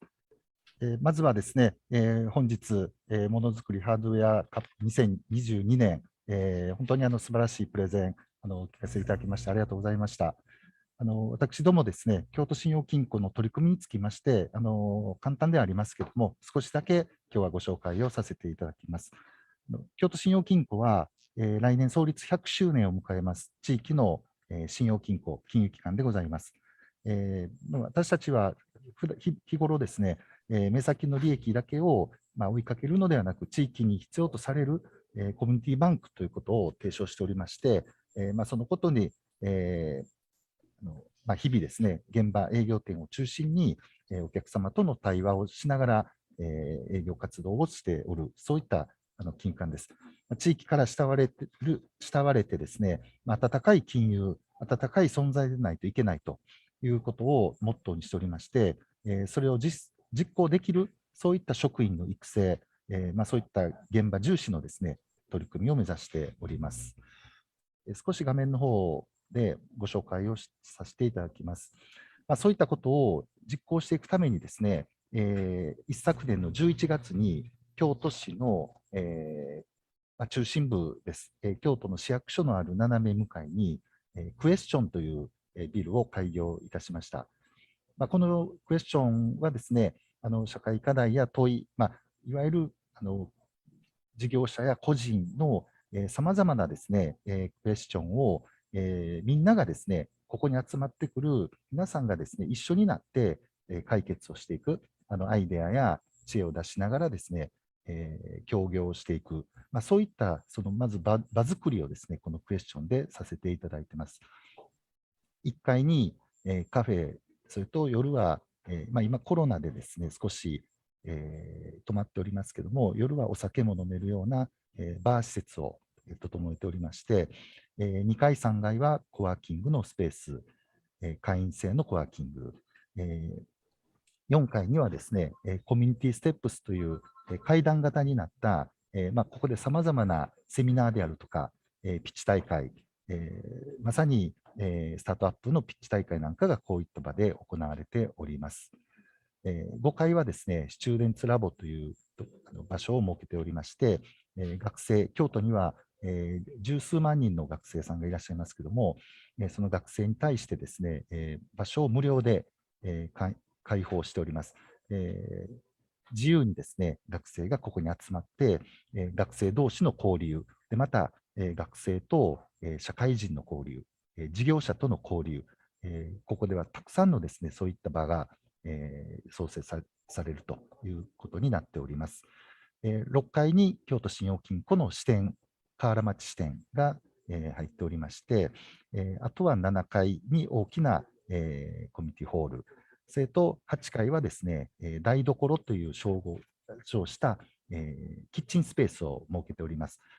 ここでスタートアップ、例えば飲食業をスタートアップされる方なんかが、テストですね、トライアルをする場として使われたりですね、企業の、コミュニケーションを図る場、いわゆる企業が、経営者や、社員の皆さんとですね、一緒にここで、料理を作って、またみんなで一緒に食べるみたいな、そういう場がですね、温かい場にとしてですね、ご利用をいただいております。ぜひね、京都の河原町の大池市役所の斜め向かいですけどもね、一度お越しいただけたらいいなというふうに思っております。はい。私どもは、約10年前からですね、この起業家を応援していこうということで、地域の起業家アワードというものを、毎年行っております。大体年間ですね、百数十社の申し込みをいただきまして、その中から、10社、優秀賞ということで選出をさせていただきました。さらにその中から1社最優秀賞を選んでおります。今年度も3月に、第9回ということで開催を予定をしております。はい。最後にですね、私どもの、少し、支援の、新たに取り組んでいること、共振イノベーション2号ファンドという、従来ですね、フューチャーベンチャーキャピタルとですね、を GP としたファンドをまずスタートさせまして、1号ファンドですね、5億円という少額ではあるんですけども、1社あたり、大体500万から3000万ぐらいまでの間でですね、多数の、企業、スタートアップにご支援をさせていただきました。で、今回のこの2号ファンドはですね、私ども京都信用金庫が GP として、自分たちで新たな取り組みとしてスタートをさせております。2021年の昨年の9月にスタートしておりまして、今まさに多くのですね、この京都で起業をなされる、スタートアップされるベンチャーの方のご相談を受けているところでございます。投資対象として地域の活性化をやはりのためにですね、イノベーティブに取り組んでいる企業、また、社会課題解決に対してですね、真剣に取り組まれているような、そういったゾーンのセクターの起業家も実は多数、この2号ファンドの申し込みを受けているところでございます。そういった地域のですね、必要なファンドとして、個性、特性を持ちながらですね、このファンドを京都でしっかりと取り組んでいきたいというふうに考えているところでございます。はい、ちょっと短い時間なので、なかなかご理解いただけたかどうかあれですけども、ぜひクエスチョンですね、河原町お池のクエスチョンに、もし京都来られたときはね、来ていただけたらというふうに考えております。はい、以上でございます。ご視聴ありがとうございました。Thank you very much. Next sponsor is ソニーグループ株式会社スタートアップアクセラレーション部門オープンイノベーション&コラボレーション部ビジネスデザインチームビジネスデザイナー小沢信夫様。Please start speech. はい。では資料を共有させていただきます。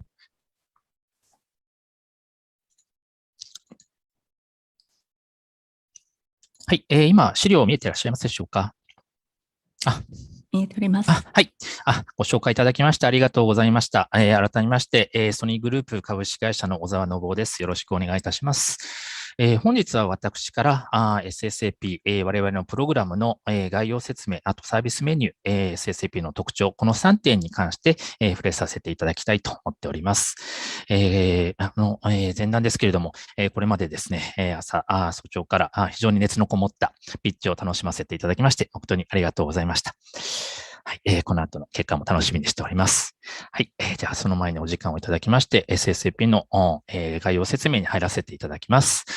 はい、ソニースタートアップアクセラレーションプログラム、略してですね、我々 SSAP と呼んでおりますが、SSAP はあらゆる人に、起業の機会を提供すべく、日々、新規事業の、事業開発を、ご支援させていただいているプログラムとなっております。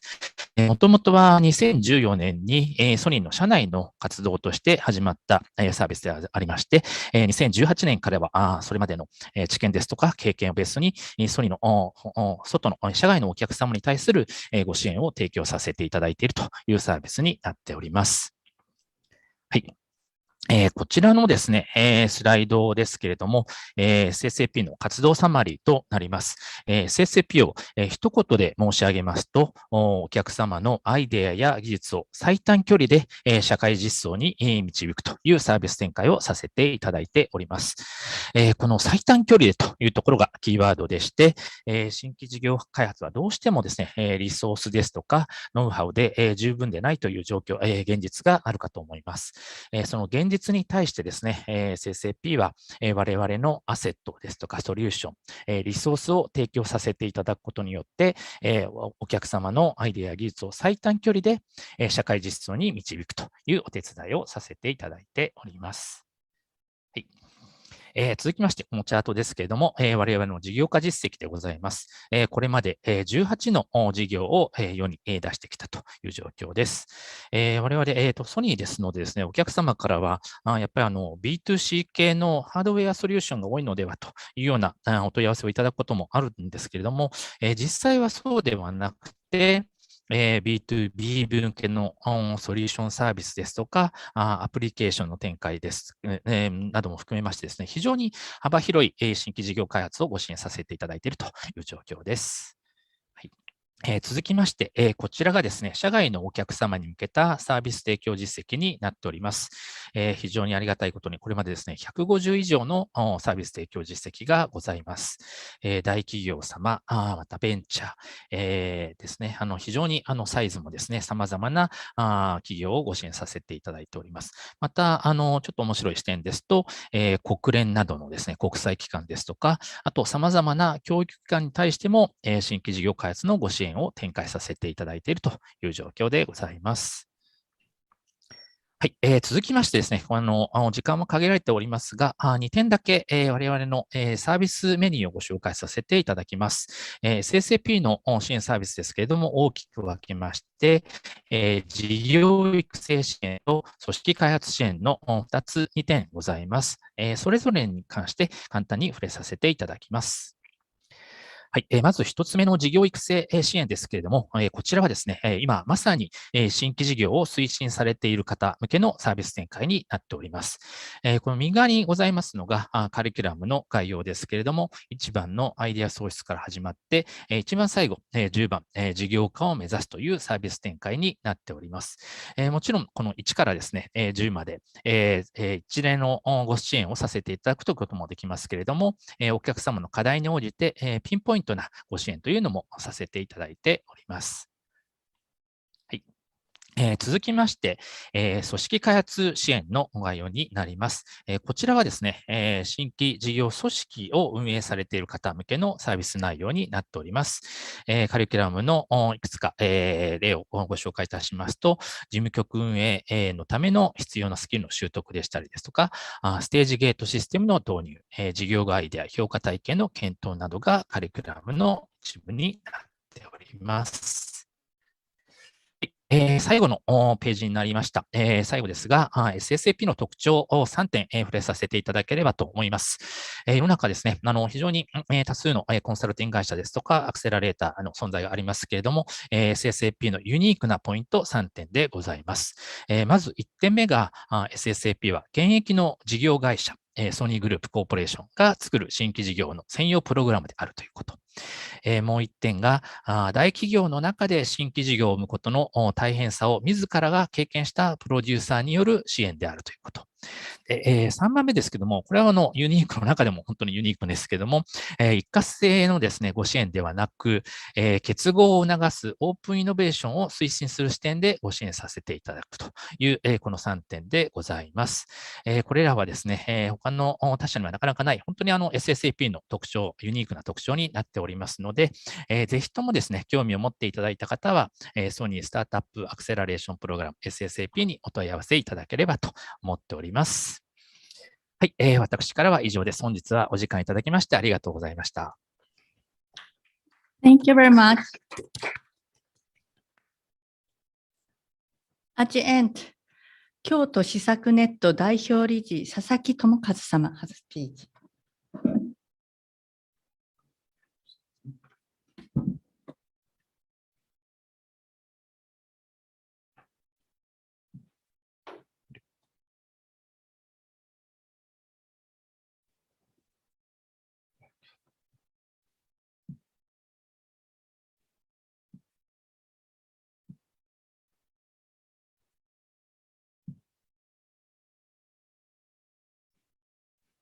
皆さん、こんにちは。皆さんのお話聞かせていただきまして、本当にありがとうございました。我々も施策ネットとしてですね、社会実装に向けて皆さんと何か一緒にできたらなというふうに思っている次第でございます。では少しご説明させていただきます。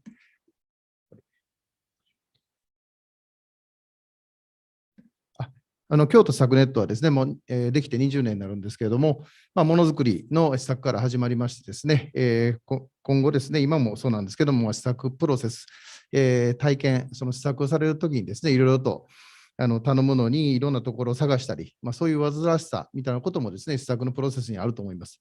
そういったことの中で良い体験をしていただく、そして今後はですね、やはり一緒にお客様と共にですね、価値提供を社会にしていきたいなと。そしてお客様の価値を演出したいなというふうに思って、今、全部で36社なんですけれどもね、一緒に活動しております。具体的には、こういった形で金属系の加工をされているところとですね、あとは電気装置、そして異素材でゴムとか樹脂、マイコンソフトというようなところまで施策の領域を広げてですね、これからもあらゆる施策に対応できるようなですね、引き出しを増やしていきたいというふうに思っています。施策事業に関しましては、金属から樹脂、といった部品関係ですね、そういったものをですね、一品からでも十分に施策のバリエーションを持っていただけるような、そういう取り組み、生産技術の確立、そういったことをしております。こういった装置関係もですね、手掛けてお客様と共にですね、試作、そして一品物の完成品というようなところもですね、手掛けております。このウィズコロナの時代においてはですね、買い物カゴをですね、除菌をするような、そういった装置、これはイオンさんとさせていただきましたし、その他にもですね、院外診察室のドームですとか、医療用の N95 マスク、そういったものの開発、そういったこともさせていただいております。スタートアップさんとの取り組みをですね、ここにおられますものづくりベンチャーズさんと連携をしながらですね、ものづくりベンチャーさんが資金を入れられているようなところに対してですね、施策のお手伝いというようなことも具体的にさせていただいております。具体的にはこのような形で、プロダクトデザインのところのみに関わらせていただきましたり、最終の組み立ての部分までですね、させていただくというようなことで、日本の施策投資の事例のみならずですね、海外の部分に関しましてもお手伝いをさせていただいております。我々のビジョンはですね、京都施策の一大集積地にすると。スタートアップさんのみならずですね、やっぱり社会課題に対して解決をしていこうというふうに思われるような、そういった方々と共にですね、一緒にこの京都で施策をしていければなというふうに思っております。先ほどちょっとですね、除菌ザウルスという、開門カゴのですね、事例がございまして、ちょっとこれニュースで取り上げていただきましたので、ちょっと最後にご覧いただければなというふうに思います。ちょっと多分声が出ないですね。なんていう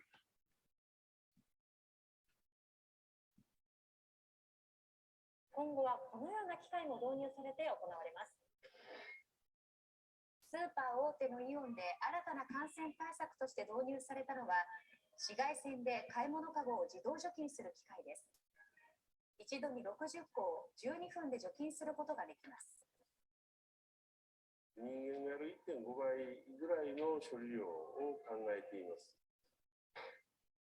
まずは年内に14店舗へ導入する予定で、その後は改良などをしながら順次拡大していくとしています。今、現在はですね、フジテレビアナウンサーの内田玲奈です。今は14店舗ではなくて、現在60店舗にイオンの方に置いていただいているという状況でございます。以上でございます。ありがとうございました。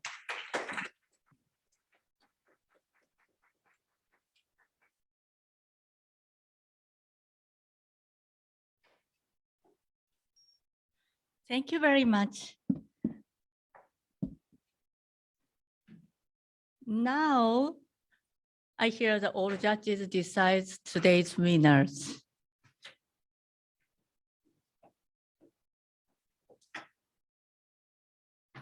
Is everybody here?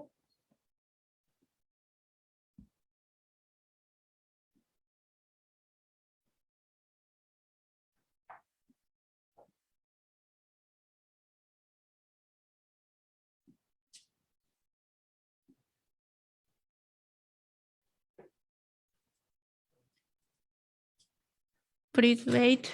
All judges join the Zoom again.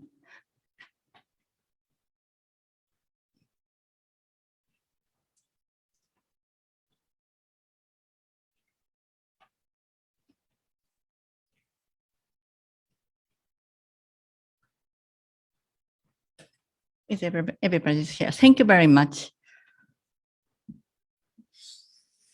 So, I'm so excited to see today's winners. So just I start from third winners.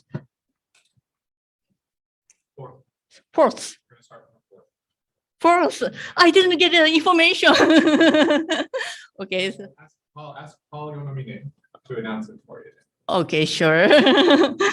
Paul. Okay, thank you. Yeah, let me first say I was very impressed with everyone's presentations. I mean, I'm an American. All the presenters were, Japanese, Asians, and they had to speak in English. And I think they all did a great job. In fourth place is Amaterasu.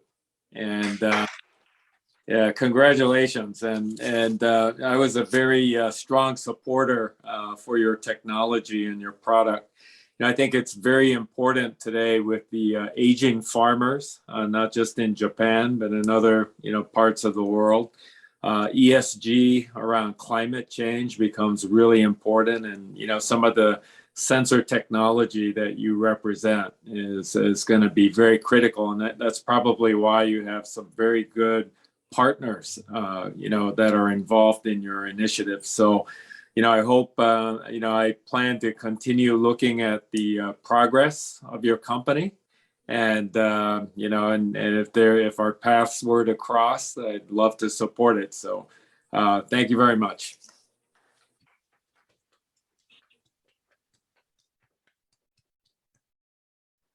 Thank you, Paul. Well, so number 3 is announced by Norio Murakami. Oh, sure. Norio-san.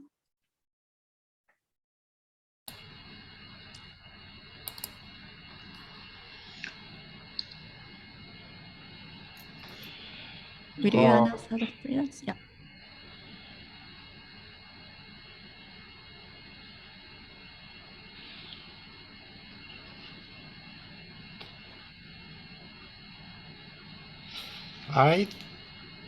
I think I'm in charge for number 2. Second place? No. Sorry, I couldn't get the. You know which company it is, but it's actually number 3. It's the it's the you know the company. FMed. That's right. Right. Yeah. Okay. The now the Paul mentions the. Please wait, FMed. Please come in front of here.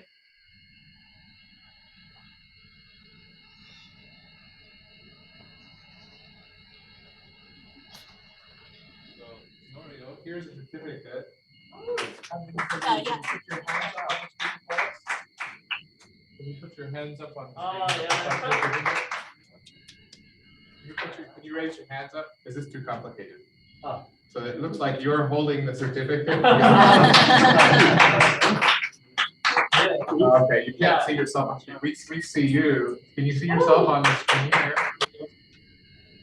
With the certificate, and you're standing, you're there in front of the certificate. Okay.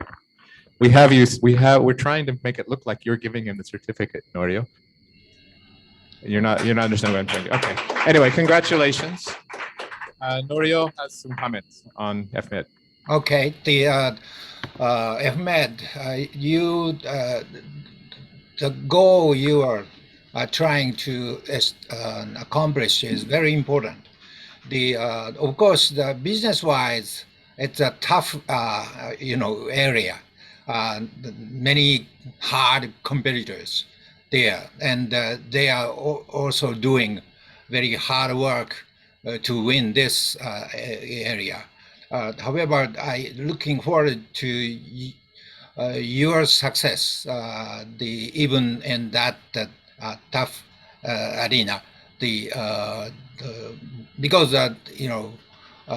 you have some level of the technology already, and also you have the passion to help the young surgery who are under still training period, but also some remote surgery opportunity, which maybe the country or people under development can get the equal level of the medical treatment, healthcare.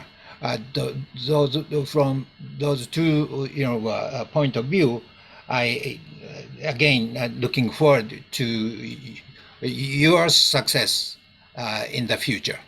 Thank you.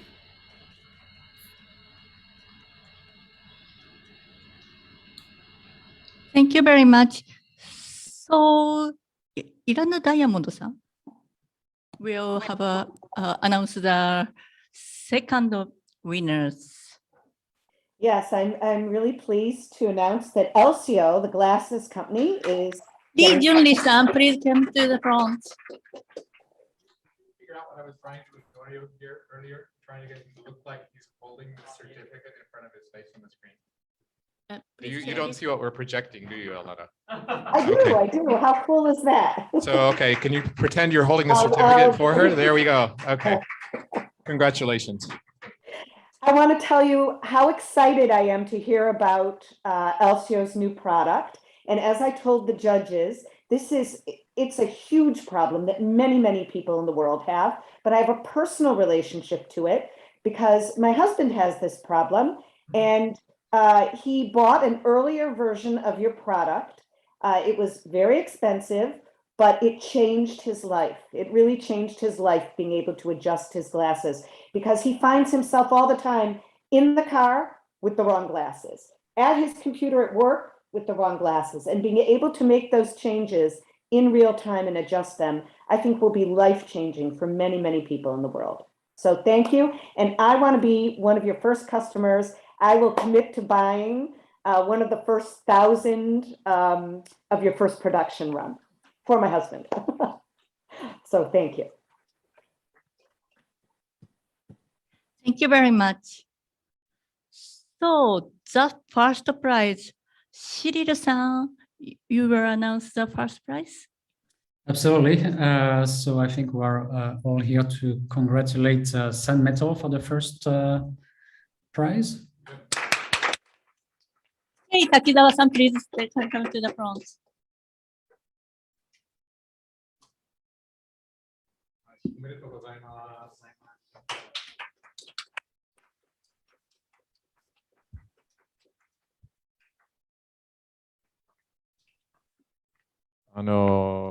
I think let's have him stay up and make some comments after Cyril makes his comments.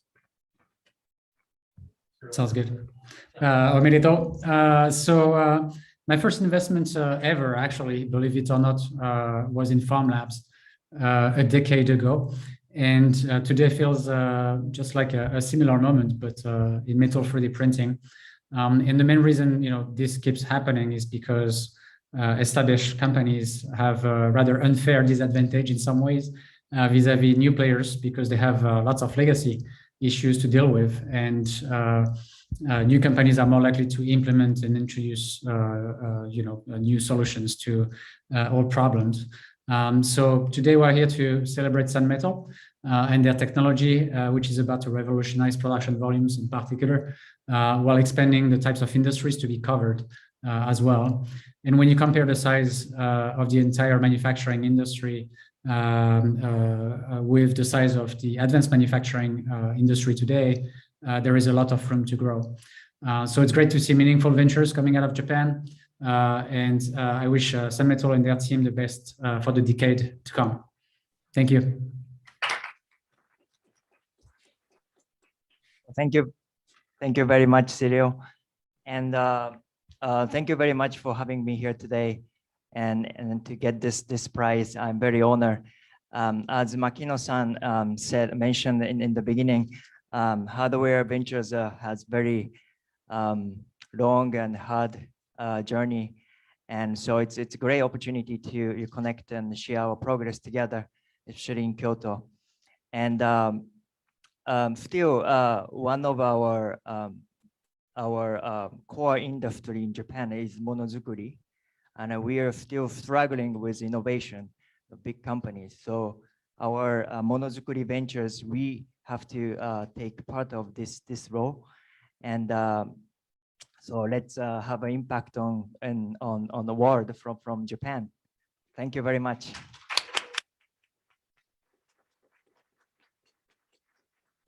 Thank you very much. So we'll hear the review from the main judge, Allen Miner, for today's all pitches, please.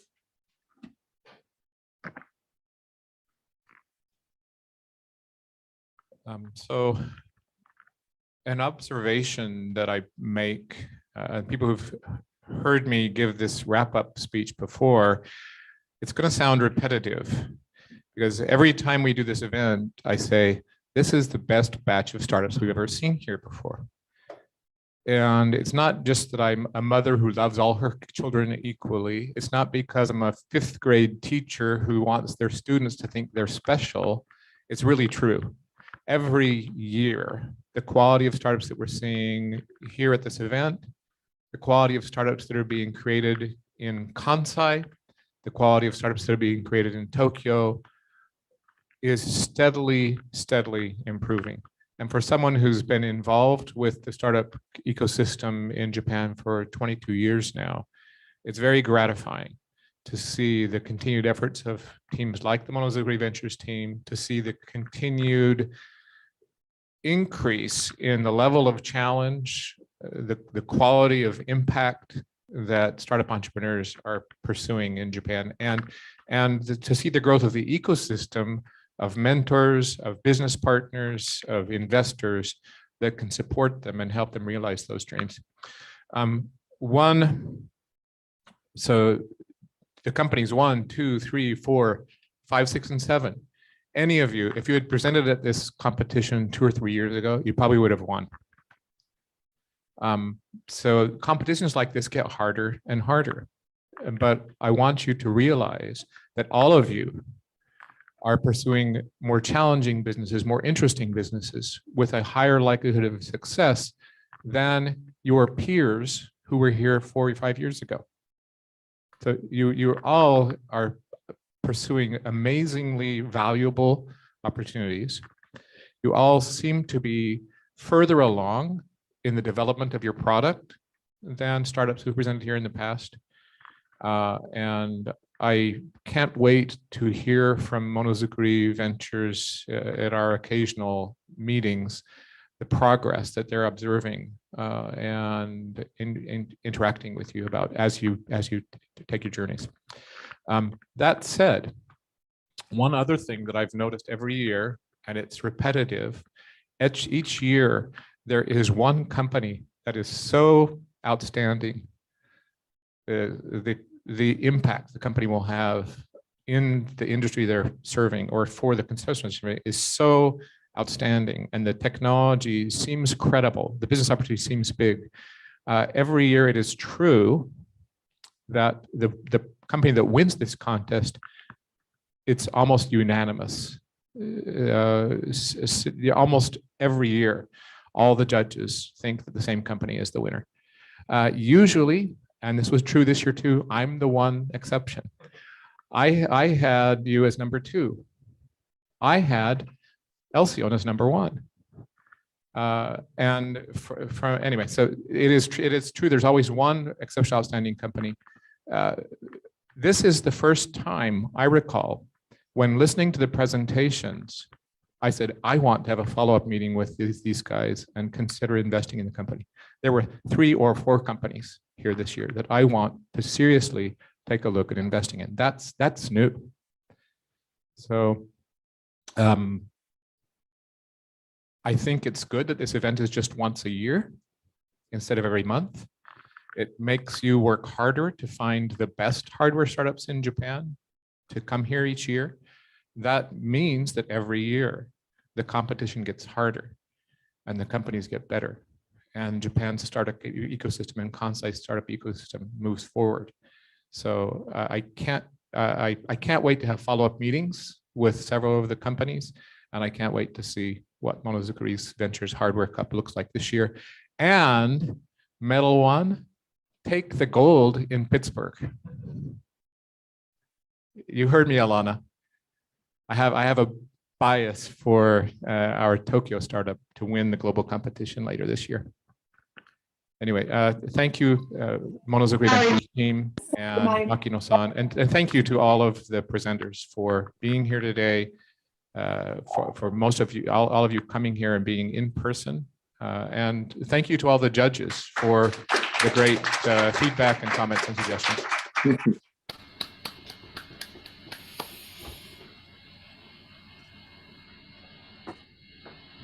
Thank you very much, Allen-san. So at the end, we want to take a photo shoot, memorial photo shooting. Actually, looks like a screenshot shooting, but all startups people, please come to the front. Allen-san and Makino-san also.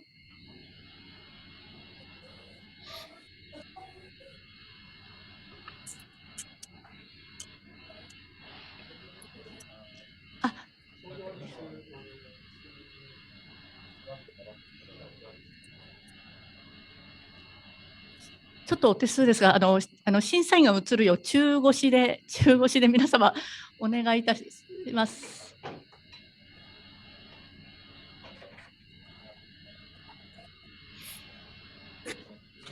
はい。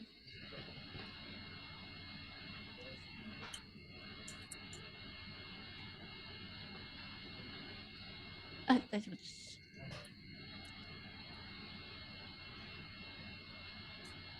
できるだけすべてお願いいたします。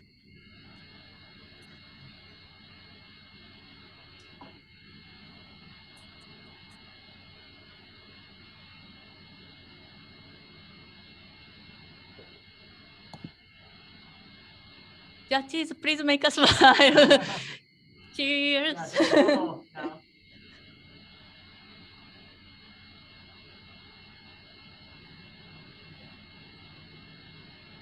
Okay.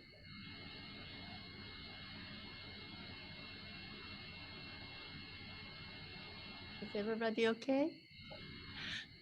Thank you very much, all done. Thank you. Thank you for joining Monozukuri Hardware Cup 2022. See you at 2023. Aloha. Bye-bye. Thank you. 皆様、この度はご参加いただきありがとうございました。まして、この後、